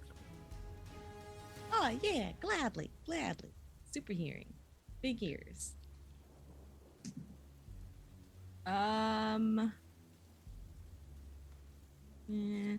Freaking math. That's a unnatural 20. Great. Clarence, clear as a bell, you hear that horn sound that you had heard perhaps the night before. It is much louder as it echoes kind of down towards you. It's not like it's right there, but especially with your hearing, it could be like to you down the street. So you hear that very clear, and you can hear as well the sound kind of echoing downwards of voices shouting at one another. I don't think Just- everybody else can necessarily make this out at this point. Yeah. Does this remind me of when we got to the bandit camp the first time? No, I guess we snuck into the bandit camp the first time. Never mind. You kind of snuck in, but then once you got to the camp proper, you were kind of welcomed in. Like they saw the camp itself was pretty heavily guarded. That you kind of walked forward, were like, "Hey, it's me," and then we're escorted from there. Well, does this remind me of any signal horns that happened then? I don't believe there were any signal horns that happened then. I will say that this is you're a musician. Hmm. Go ahead and give me a performance check to try to determine what kind of instrument this might have been made from. Okay. That's a 17. Okay. With a 17, listening to the tonality of it, to the the way it kind of reverberates, you know that this is probably not a brass instrument. This is probably made from maybe wood or some sort of natural material, the way that it kind of echoes around. It is a long horn in the sense that it is not like, a little bugle. This has a depth to it. And sounds a lot like a war horn. If anything, you would guess that this was like maybe from the horn of a Gargath, which is what Buttercup is. Mhm, Maybe somebody's using one of those as a war horn. It's almost I can't remember the name of the thing now, but it's that traditional like Hebrew war horn, the super curved one. It's almost a similar noise to that. Yeah. Okay. Yeah, Clarence is just gonna pass along. The horns are sounding. They know that we're coming. Would I know what that horn is? If Do I the don't rest think of you us would hear you it? would recognize the noise. Hmm. I think it's enough that if you were really listening for it, you'd be able to hear it. Clarence can hear it very clearly. Right. Okay. Why I asked specifically, it's like, is that a horn that was used in my camp at No. all? Okay. Okay. So, Captain Atlas is, you can see that his like parody feathers are shaking a little bit, and there's Ripper just kind of standing next to him like, "Man, how are you cold? It ain't even cold here. I don't know why you're shivering. It's weird. It's like hot. It's like, I mean, it's like moist is what it is." Well, all right. But there is definitely like an anxiety, as you can see. A lot of the crew are going for spears or hand axes. The kind of just like on hand clubs, whatever they can kind of arm themselves with. Um, the ship continues forward. Let's see, passive perceptions. Okay, Mochi. I think you picked this up, and Soren, I think you picked this up as well. Mochi, you start to hear a clinking noise. Clarence, your ears facing forward, it's behind you. But Mochi, your ears kind of pick up on this mechanical sound, and you look back to see that across the canyon, a chain is now being tightened from beneath the water to essentially stop your ship from moving backwards. And up ahead, as you can see, light breaking on the other side of this canyon, you can see shadows of people moving all about. So we can't go back because they pulled the chain up behind us, which, by the way, super cool. Want to look at the mechanism they use to hoist the chains if we ever come back this way. And some shadowy things up front. So, if maybe you want to, like, you haven't grabbed your weapons yet, now would be a really good time to, like, maybe battle stands, battle actions, the usual. Just now that we've been told that there's rustling, Mm-hmm. we see it happening more in succession, or like the same amount, like being So called out you didn't have, like, stop them. You have like rock face on either side right now. You're about to break through to where there will be foliage. You can see ahead, and you can definitely see that there are figures moving about. In fact, as the ship continues forward and you break past that rock wall, that's when you see all of them. And there are quite a few. Kind of looking all around, you see that there are crossbows pointed at you. There are slings being prepared. There are ballista on either side. It's very crudely structured They have ballista on either ballista side. too? The More fuck? or less crude than mine. Much more crude than yours. Amateurs. Damn. Yeah, Can I just these almost briefly- look like. Go ahead, please. Oh, I just wanted, after I talked to people, wanted to reach out and touch Argus. Okay. Because I assume Argus is gonna do cool king of the mercenary things, and as his advisor in all things clerical, I really want to like support his endeavors. So I'm casting guidance on Okay. Argus, just so he has a little extra on any checks he has to make. So, looking all about, you can see that there are Uskogs, which are warthog-like people. You can see that there are a number of Gallus all about. There also are Grung, which I'm going to borrow from Forgotten Realms. They are tree frog people. You can see that there are some lizard people as well, very similar to Soren.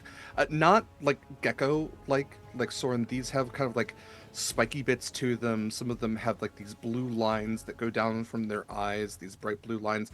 They're like a different, far different cousins from what Soren would be. But all of them are wearing, again, these very crude tabards with this green, this red. But also there's like a jungle-esque vibe to them where there's leaves packed into their armor. There's like camouflage, natural camouflage that's built in. The other thing that might throw you is several of them are riding dinosaurs. Not going to couch it any more than that. Several of them have see themselves atop clawfoots, which are like Utah raptors, like from Jurassic Park, because velociraptors were like 3 feet tall. Those were Utah raptors. I'm sorry. And then the one that maybe catches your eye the most, there's a slight like almost Pride Rock esque outcropping that comes up and over where your ship would be traversing. I say would be, as another chain is pulled in front that essentially stops the ship with this sudden lurch. And riding a triceratops, you see this large humanoid individual. He is bearing this very nasty looking battle axe and wearing a helmet that itself is very similar looking to a triceratops. Has these 3 horns kind of coming off of this crest over the top. And he calls down to all of you, "Give up your goods or your lives. This is the last chance I'll give you." Demands without even introducing yourself. And here I thought bandits would have a little more class down here. And he'll his hammer to show the crest of royalty for the Crest Mountains. Mm-hmm. I'm going to change his voice because I remember that he had a different accent. As you watch that he pulls the helmet off of himself, and you would see the very familiar rooster-like head with his own vibrant crest of Ferdinand Dawnfall. And as he looks down at you, he dismounts the Triceratops and like leans forward and squints a little bit. "Oh shit. Is that Argus?" Good to see you, Ferdinand. Is Oh, I it, wouldn't be though? saying that. I'm not here as an enemy. I simply Oh, want I to wouldn't pass be through. saying that either. Worth a shot. Argus Ironcar. Like, I've caught a few ships. A bit mismanaged enough to come this way. And much to your point, a bandit should introduce themselves, but a king need not. And as I find myself king of these here lands, King Dawnfall, for your information, I don't think I need to introduce myself, as you've come into my land. An act of hostility, you might say, from a foreign king. So, Argus, I extend this as someone who is more foe than friend, and someone who remembers each and every time you broke my beak. Give me your shite, and I might let you live. Might let me live? I think just because you have a change in title means you're stronger than me now. He, like, gestures around. Might makes right, Argus, and I seem to be pretty mighty right now. I would not want to embarrass you in front of your new legion, though it would be quite easy for me. I'm sure you know.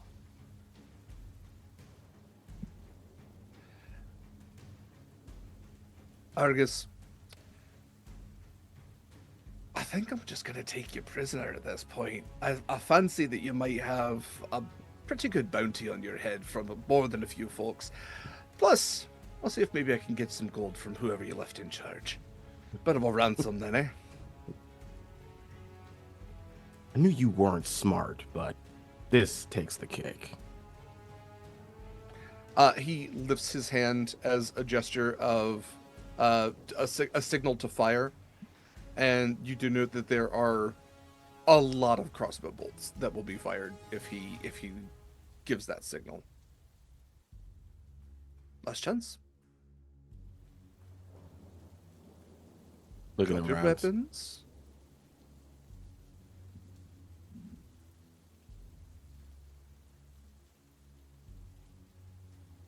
Before I do, tell me, as a certain pirate king come around here, traipsing power that he should not have,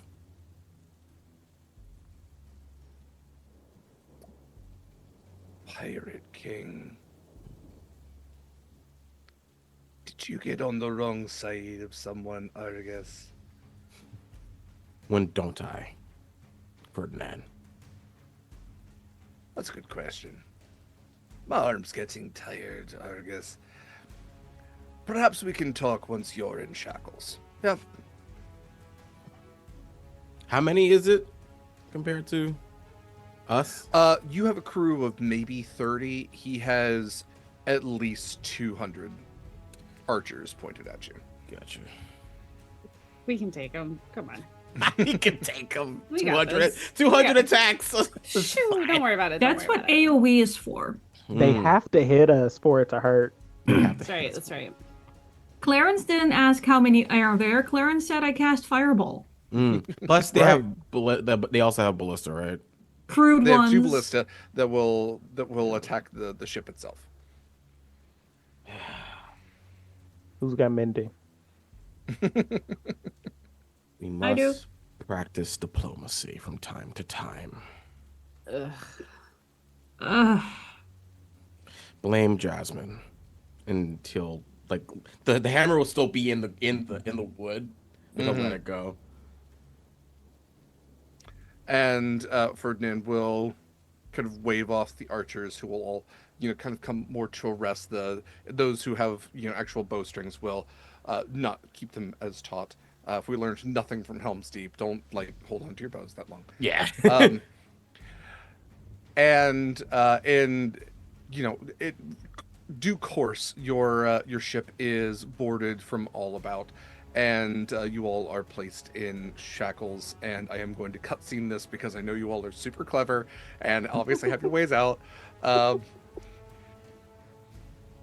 In again, due course, you find yourselves being escorted further into the jungle, further away from the water itself, and yet you find yourselves back near the water once again, perhaps a branch off of this river that quickly becomes swamp, as you can hear the buzzing of large insects all about, and you cut through this well-trodden path through the jungle that's likely used by the Dawnfall clan, as it has placed itself here south of the Storm Crags. And you are taken to this very ramshackle village. All about are these tattered Dawnfall pennants and banners. There's stacks of weapons here and there, a couple of fires going. All about, you see these, again, mismatched soldiers all wearing armor that's thoroughly rusted. There's some of them are wearing armor made of wood. Again, you have the Uskogs, you have the Grungs, you have whatever the lizard folk are, you have and then the Gallus themselves. And the Gallus definitely seem to be the better armored, but also the most miserable in this environment. You are taken to one of the only buildings that seems to have a lot of metal on it, aside from this large circular headquarters looking building that's at the center of this village. And as you all are escorted into the brig and locked inside, two guards are placed sitting on a bench, just kind of looking at you. You have one Tilia, one Uskog, that are just kind of sitting side by side and just watching everything that you do.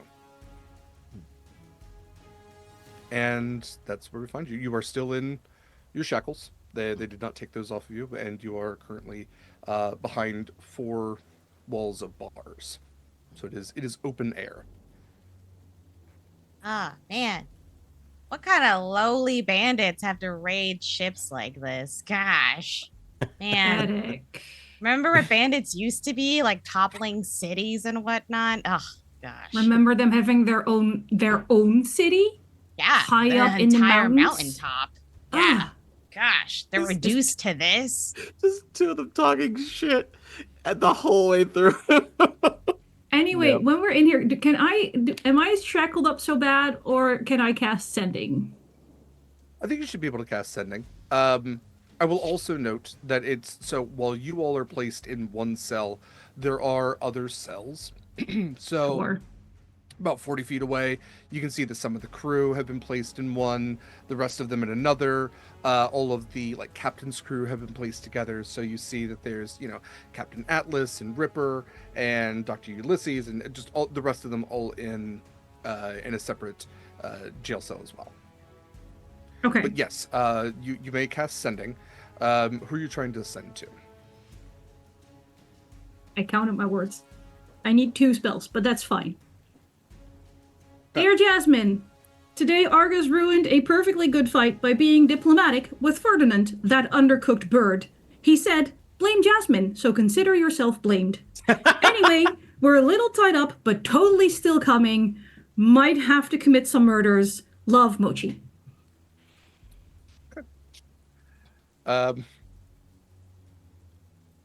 Wonderful. Man, how what kind of response would you get from that?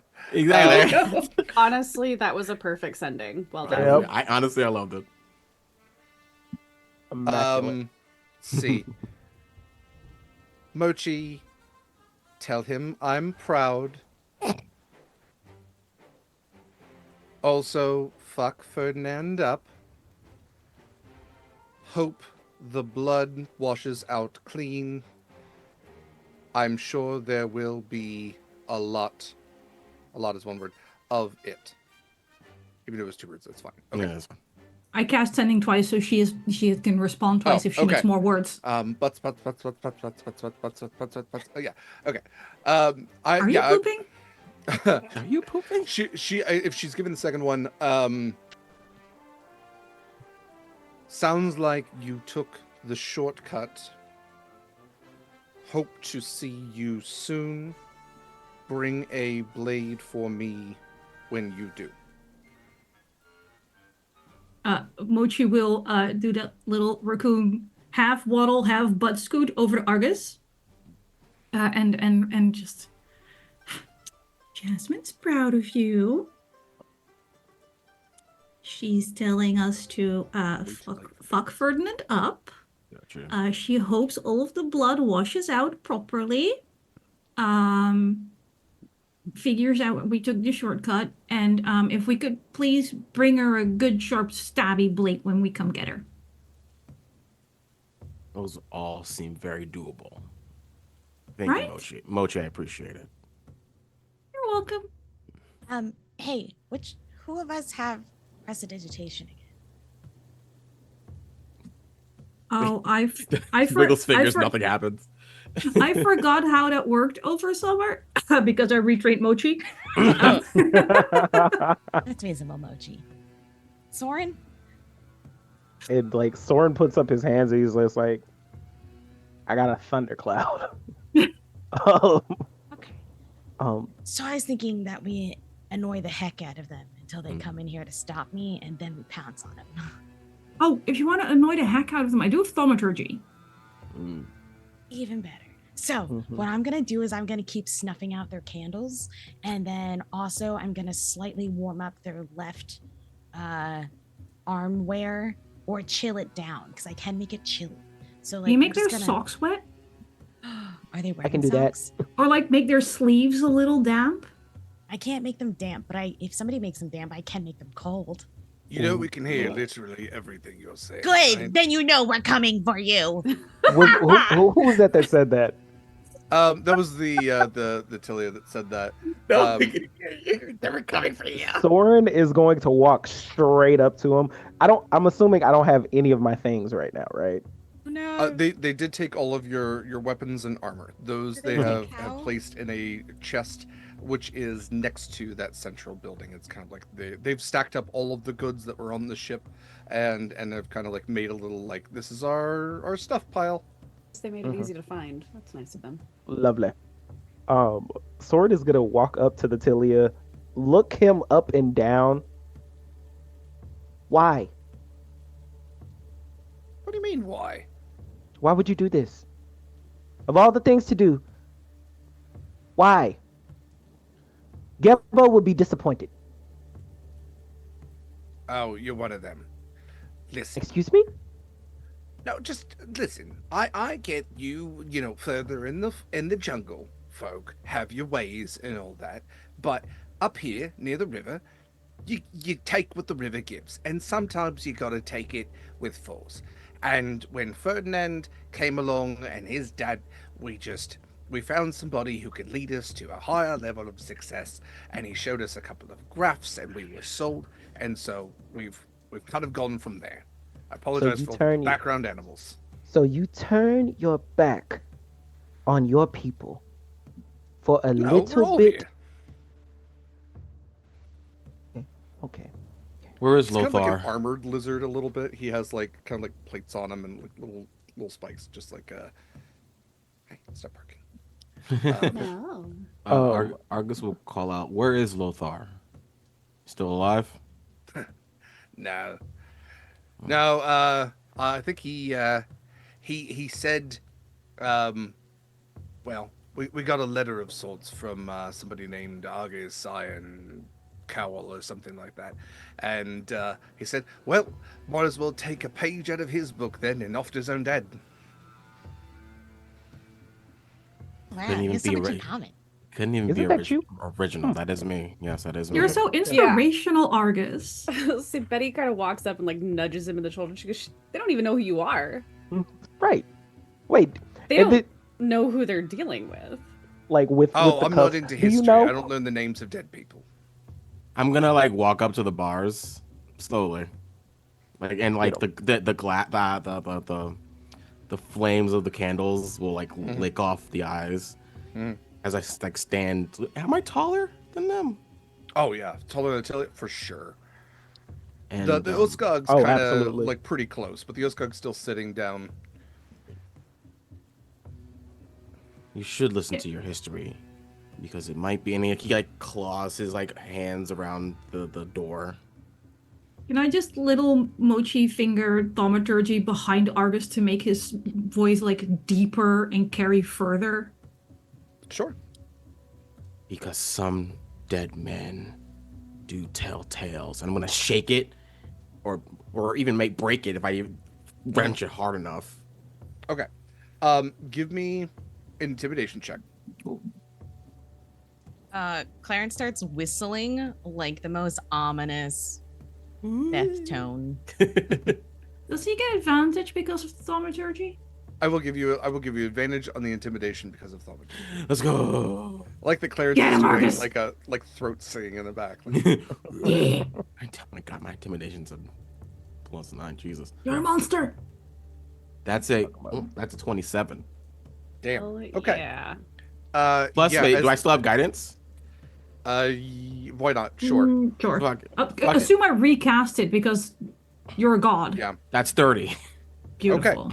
All right. That's demigod levels of intimidation. This Tilia, absolutely. We'll say it's nighttime. Absolutely, the candlelight glinting off of your owl eyes, your big like owl claws gripping around the bars. You shake them as like the ground itself seems to shake with your voice, and the Tilia absolutely jumps back and trips over the bench behind them. And the Uskog is just laughing at this point. Hey, fucking got you! You stupid. You want to be That's next? fine. Clarence snuffs out their candle. Like, The Uskog's gonna grab for a spear and go to kind of like just poke at you. All right, back off then. Back off. Can I snatch it? You can try. Yeah. I'll do so. okay. Let's Don't worry. let's call this. You know what? You can grab it absolutely. He's got a little bit through the bars. We can call this a Athletics? strength, like Strength? athletics challenge. So I'm gonna roll for him. You can roll for yourself. Sure.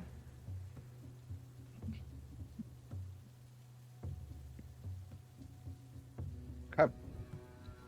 For him, that is an 18. It's for me, that's a 26. Okay, I didn't think I was going to win that. Yeah, absolutely. You pull the spear out of his hands. It's like the wood shaft of it is just slick in this humid environment, and you kind of like pull it out of his hands. Still behind bars, he looks at you and he goes, "All right, that's not funny. Now give it back, or I'll have to make it a problem for everybody." I don't know. It seems kind of funny to me. I'm laughing. He's like tossing it back and forth. I mean, this is a pretty nice spear. Is this yours?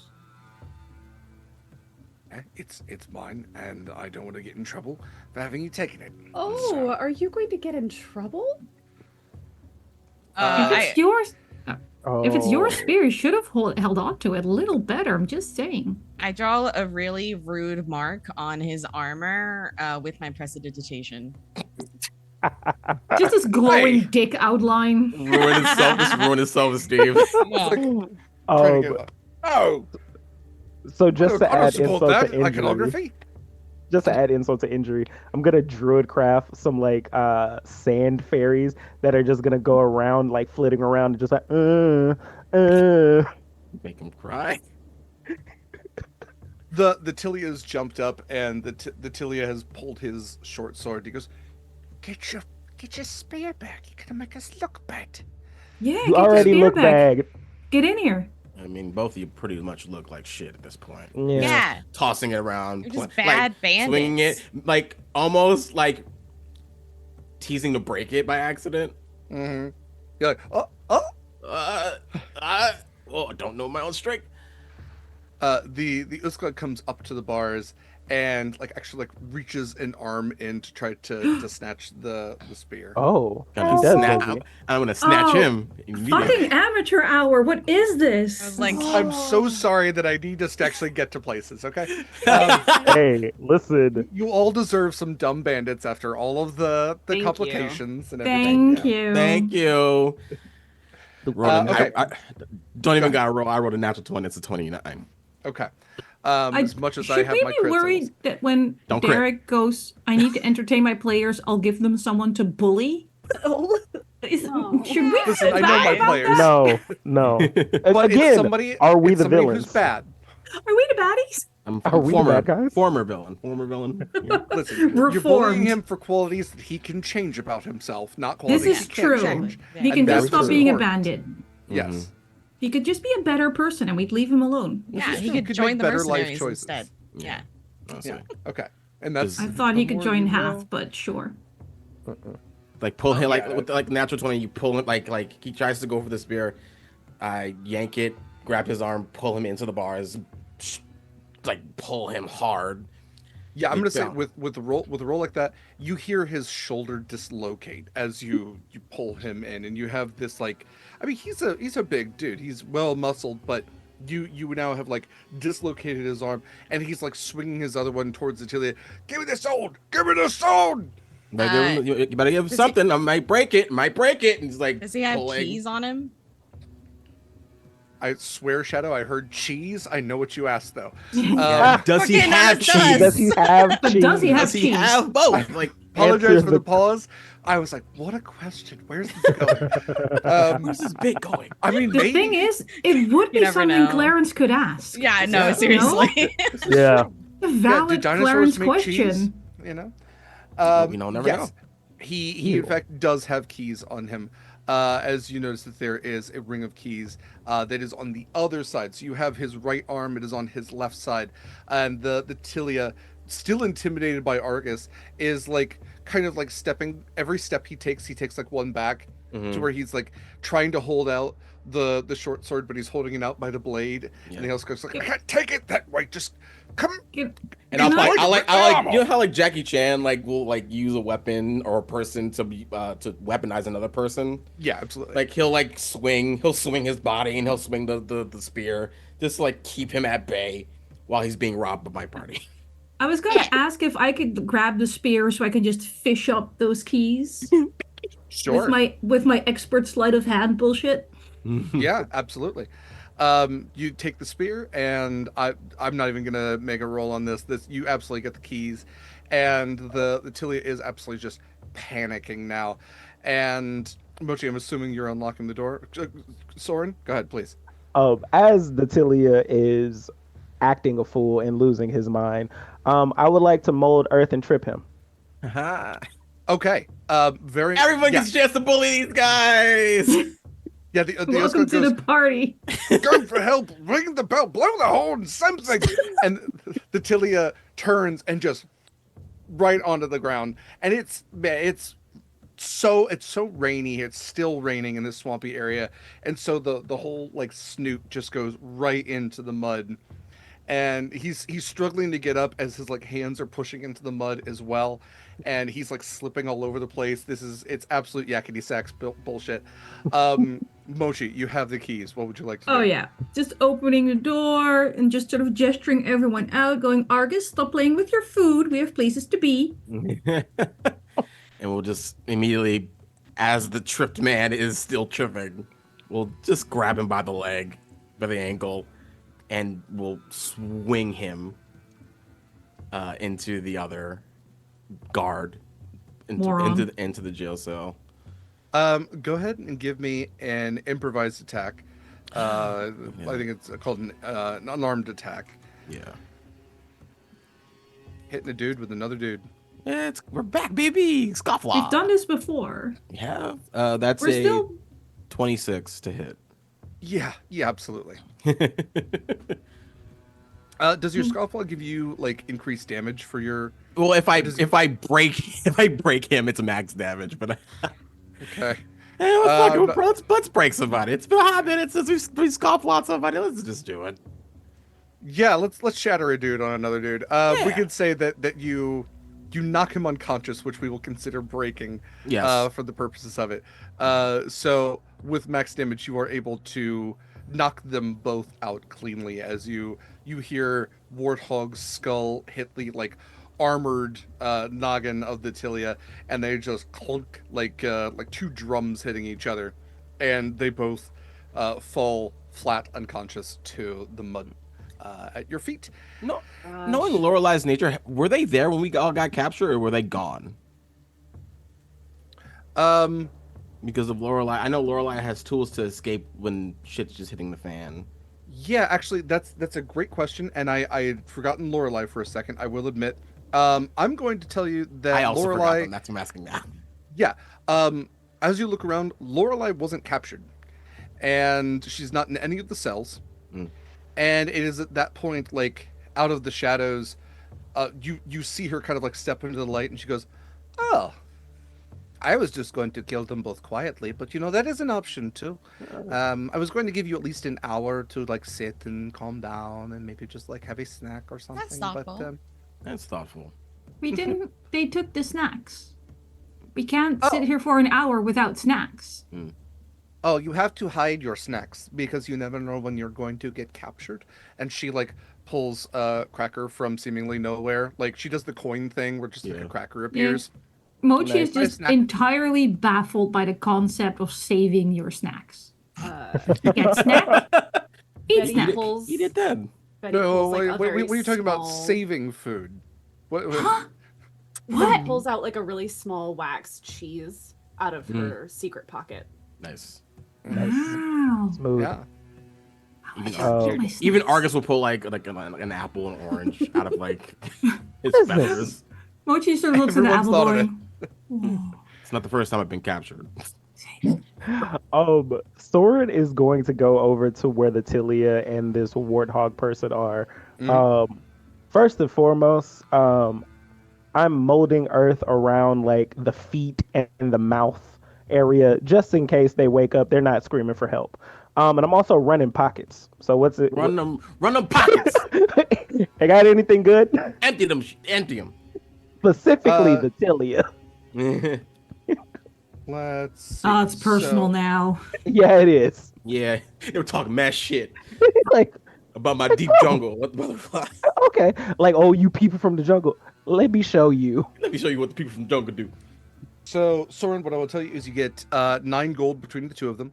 So, One of them has some feathers that you are unfamiliar with. They're very big, and they're kind of like lining the inside of the Tilly is wearing a vest, and they're kind of lined with these very large red, white, and blue feathers.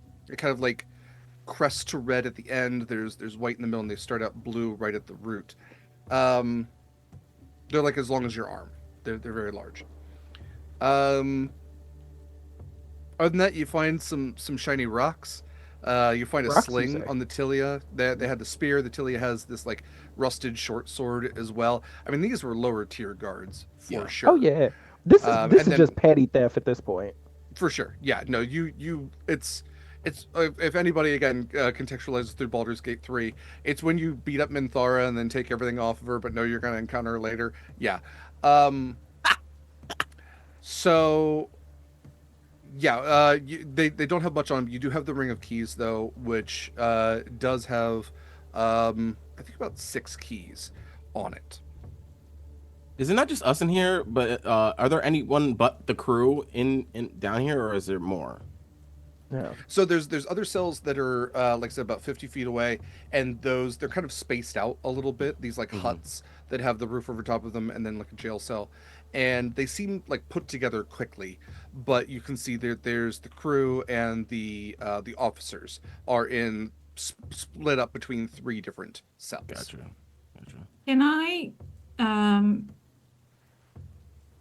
is the path to the chest with all our shit clear? No, that's at the center of camp. There's a large bonfire at the center of camp, and that is where you can see a lot of the bandits have congregated. Celebrating that they caught. I'm Mhm. guessing How me. many is a lot? I mean, as you can kind of look from where you are right now, and you can see, like, you can see the bonfire, you can see the smoke. Even with the rain, there's a lot of smoke, but the bonfire still seems to be raging pretty well. You can see the shadows of a couple dozen at least, as you have like this, like I said, line of sight through these tents, through these ramshackle buildings, and you notice like more than 5 individuals, kind of like different individuals, all shifting back and forth, which tells you that it's not the same person going back and forth every time. There's probably a large number of people in addition, because of all the shadows again that you can see being cast that way. So Lorelai wasn't in a prison cell with us. They were just out. They were outside, being wherever the fuck they were. She was waiting in the shadows for her time. Yeah. But yeah, she hid on the ship well enough that they did not find her Gotcha. during their raid. He'll like approach them, be like, "You've seen the camp. You've seen the numbers. Recommendation." Cut our losses and run, but I know that's not really your style, so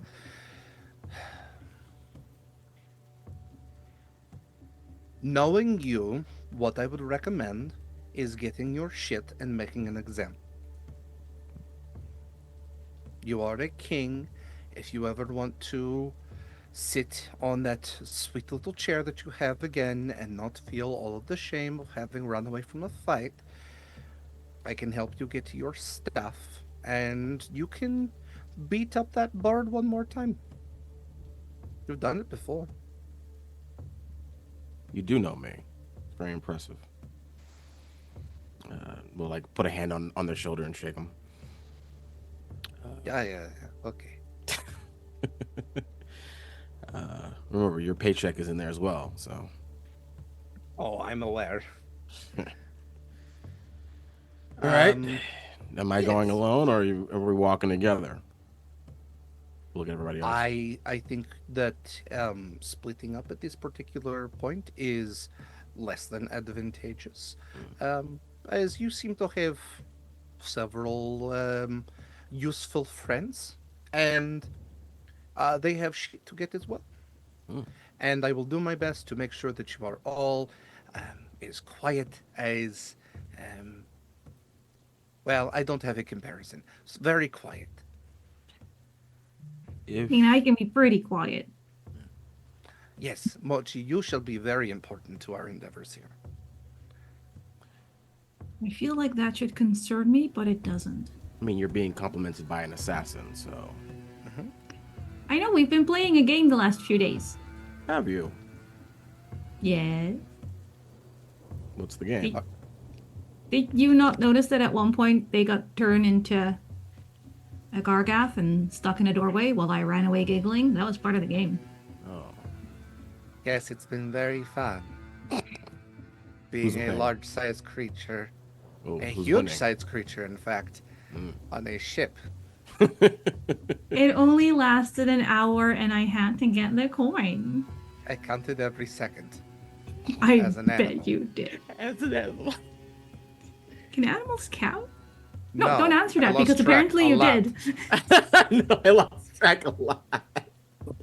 I would be honored to sneak around with Lorelai and would hopefully survive. Half loves it when I do sneaky shit.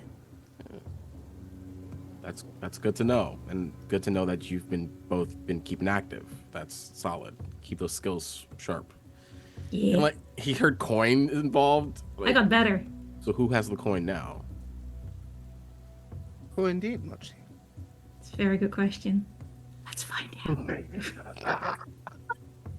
you want to flip for it? Yeah. I actually have a wonderful little pirate coin right here. Amazing. That came with So Kickstarter. sorry. Heads or tails? There it is. Tails. It is, in fact, tails. So Mochi currently has the coin. Oh, As she says, "Who has the coin now?" Mochi goes, "Who indeed?" She's learned the finger coin trick. Yes, Make the that's coin very run good. along her knuckles. Okay.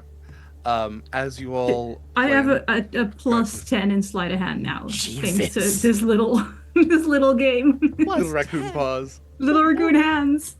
Good lord.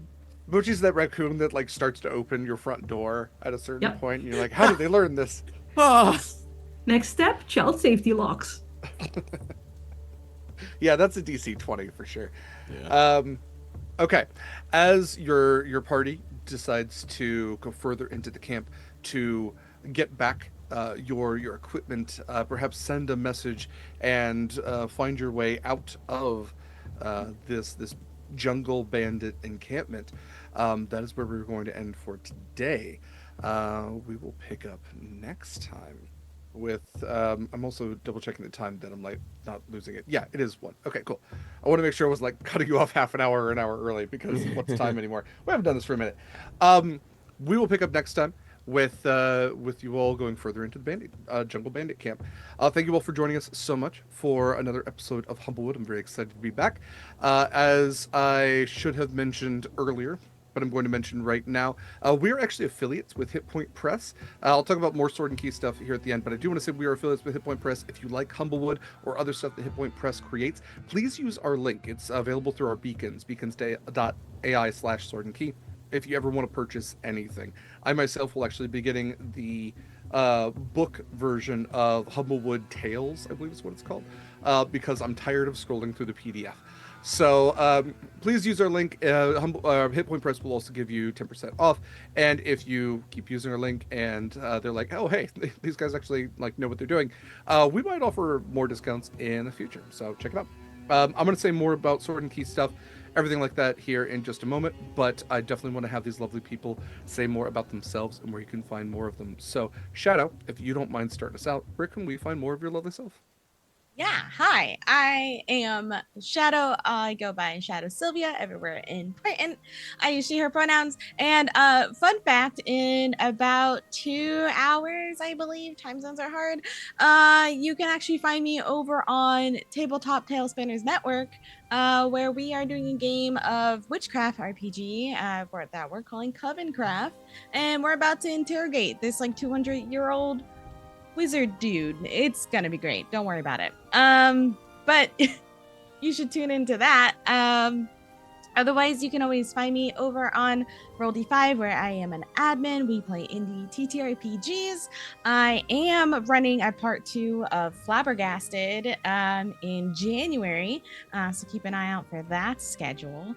And on Tuesday, you can find me over on Don't Kill My Character here on Twitch. We're playing Familiar's Quandary, where we are like the find familiar spell. We are those familiars of a wizard who has now turned himself into goo, and we have to try to save him. It's gonna be tiny quirky adventures. I'm playing a frog. So check that out. I guess I do have a really exciting project coming up also in January, so keep an eye on socials for that announcement. Also, I think Queon's there, so. Amazing. Very excited for all of that. Thank you so much, Shadow. Next up, we have Liz. I don't think I can follow that. Hi friends, I'm Liz. I have been Betty, your fancy barbarian who wasted a rage today. It's fine. We're not mad about it at all. I'm not doing a whole lot right now, but the good news is I did just upgrade the hard drive on my PC, so I think I might actually have enough space now to be able to stream and not have it completely destroy my computer. So we may have streams back in January. So That's exciting. that is, I mean, I'm excited, but I also have to test everything, and I hate that part. So we'll see. We'll see what happens. Okay. Next up, then we have Queon. Hello, hi, I am Queon. I go by Brother Queon across all the internets. That is BRUTHAQUEON.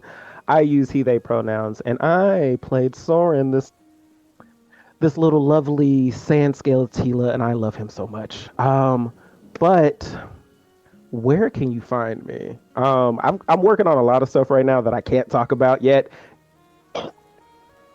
Excuse me. Also, bronchitis sucks.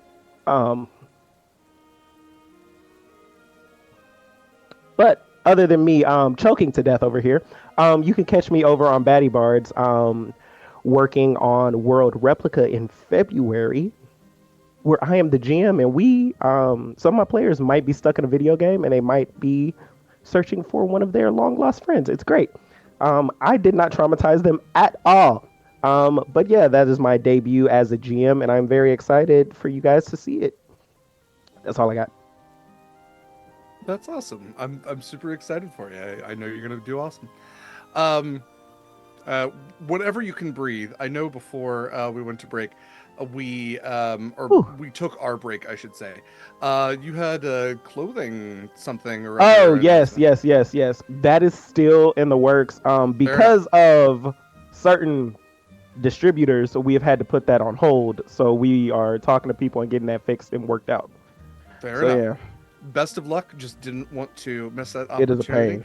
But hey, yeah, distributors are pain in the ass. Next we have. Thank you so much, Kian. Sorry, last thing, because Yeah, I please. can breathe again. Great. I will also be at WonderCon, so if you happen to be out there and about, I will see you there. Awesome. Love that. I love con meetups, so yeah, definitely check that out. Next up, we have Anniek. Hi, my name is Anniek. I go by she, they pronouns, and I'm on Anniekster at most places on the internet. I'm trying to quit Twitter though, because it's a cesspool. I got to play Mochi today, and I love her so much. So I'll be back here to play Mochi most Sundays until this season of Humblewood is over. In which case, I will still be here on Sundays. But at that point, I will be DMing some stuff. So we're looking at Mothership coming up, which is some more space horror, and Tales from the Loop, which is weird sci-fi that doesn't have to be horror, but it's going to be anyway because I'm the one running it. And we rescheduled our woodland god-ish one-shot that was supposed to be for Halloween month, but the world fell apart and so did we. So instead, we will now be running that on the 20th of December, which is a Friday, which is wild. Did you know you can roleplay on other days than Sunday? Who knew? I might have to do more of that. Because I'm also going to be doing some more chaotic playthroughs with Eva, which is where we play indie games, either just two of us or with some other random people, and we kind of sort of learn the rules beforehand, but not really, because we always decide very last minute what we're going to do, and then we spend more time making overlays and picking music than learning the rules, which is a good time. And hopefully we'll be putting out Liminal Horror soon. I'm super excited for all of that. Definitely check that out, and definitely check out the Hack of Our Woodland Gods. That's going to be awesome on the 20th. Last but absolutely not least, we have Christian. Hi, hello everybody. Hey, my name is Christian, aka Fluffy Goomba, all over the internets. I'm a teacher, RPG performer, educator, and event coordinator here in the space. And I have been Argus Ironclaw, and I cannot wait to take down yet another bandit king. We're gonna rack him up, baby. It's gonna be great. I mean, he had to copy my whole flow. He had to be me to beat me. So I'm gonna beat his ass next week. It's fine. Stack those crowns. Get 'em. Yeah. Mountains and jungle, why not? Listen, one of my favorite Batman villains is Black Mask, because his whole deal is he's basically Bruce Wayne if Bruce Wayne became a massive like asshole. Instead of wanting to fight crime, he just became more of a criminal. And Yeah. that is it's my favorite thing, is to have two people experience very similar things. One of them take the good route and one of them take the absolute worst route. So excuse me for my this is why I'm a GM, is just to play out the stuff I like. Thank you again to my wonderful players. Thank you again to you in the audience. Thank you so much for the donations to Fauna and Flora International. They have already gone a super long way and continue to do so. Again, if we hit 400 pounds, we will start a giveaway for a free hoodie. It's essentially 45 pounds off of whatever your purchase is. 45 pounds covers the purchase of a hoodie as well as shipping. So definitely keep donating. Goes towards a great cause. We will also start a giveaway for some enamel pins here as well, probably next week. So keep an eye out for that. And I should say you can find all of Sword and Key's stuff at beacons.ai/Sword and Key. I'm doing this a little out of order, so I'll kind of wrap back around to it. But at beacons.ai/Sword and Key, you can join our Discord, hang out with cool people, talk about cool things. You can apply to our games first. We always post our applications on our Discord first, to our social second. You can see our affiliate ships, including Hit Point Press, and you can use our link, get your discount, and also, help us to kind of support really cool businesses as well. I know it's the holiday season, so if you're looking to get some makeup as a gift, there's Wishbone Cosmetics. If you're looking to get custom minis, I know there's always Hero Forge. I'm aware of them. But if you're looking for different stuff, because Hero Forge has its things, Eldritch Foundry is a great alternative and a great competitor to them. They have really cool bases, like the base to your model, that are completely different. They have some completely different model selections as well. So definitely check out Eldritch Foundry. They also have a subscription where you can get unlimited printings if you have a 3D printer. And you can use our code for 10% off. All of that's listed at beacons.ai/Sword and Key. You can find our socials at Beacons as well. That's Twitter, because, we're still there. Blue Sky and Instagram, most of them are sword_and_key.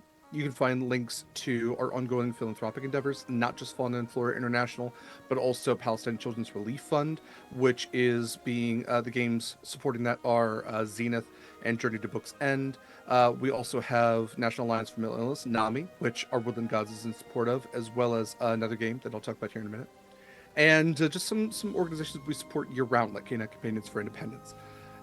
You can also find links to the podcast Monster Crush, which is, as of yet, our only podcast as part of the Sword and Key family. It's a podcast I do with my friend LD, where we talk about different cryptids, creatures, miscellaneous monsters, and how smoochable they are. So if you like monsters, check it out. We had our Haunted Doll episode come out recently. My sound quality was a little bad on that one, but it's still a fun episode. And we'll have our Krampus episode coming out, not this week, but next. So that'll be fun as well. Other stuff. Let's look at the calendar. I swear I have 3 calendars open, but I can never find. There it is. Okay, so today is the 15th. Tomorrow will be the last episode of Journey to Book's End before they take a holiday break. So Monday, 3:30 p.m. Pacific time. It is a cipher game run by Mare. Fantastic game. Definitely check it out. Gate Night typically plays on Tuesdays at 6:30 p.m. Pacific time. That is where Shadow, LD, and I play Baldur's Gate 3. But we are also taking a holiday hiatus. So we will plan to return the 7th of January, because otherwise we run into Christmas Eve and New Year's Eve.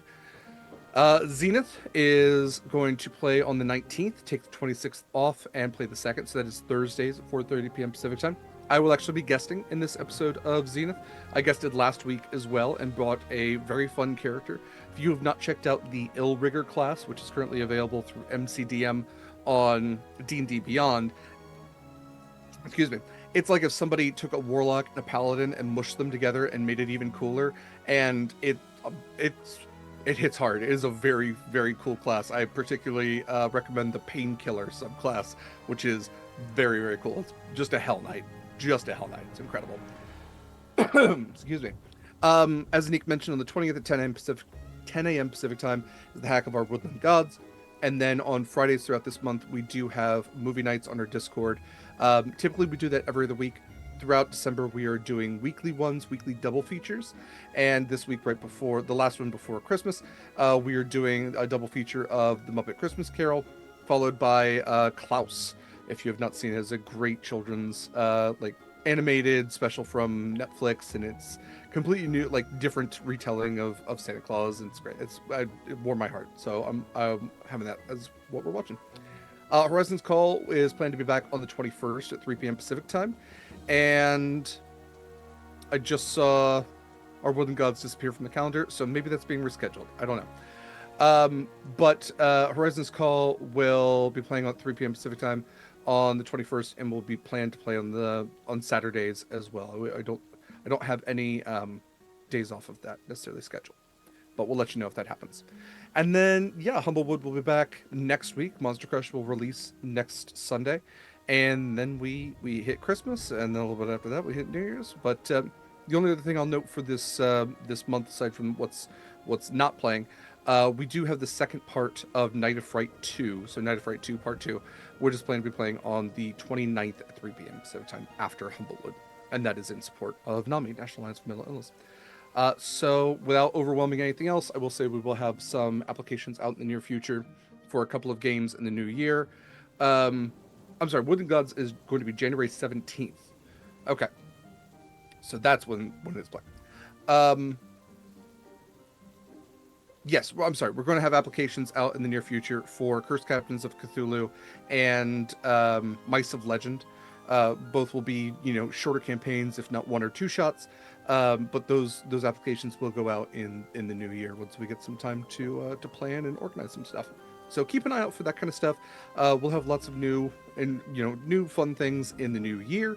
And I think that's it. We will be rating Diane Hutton today. Di has actually been featured on a Horizon's Call episode, a couple of Horizon's Call episodes before. Fantastic voice actor. And we will go spread some positivity over there. So until next time, take care of yourselves. Remember that the Humblewood motto is no body, no crime, no drama. And of course, take care of yourselves in this holiday season and others. We'll see you soon.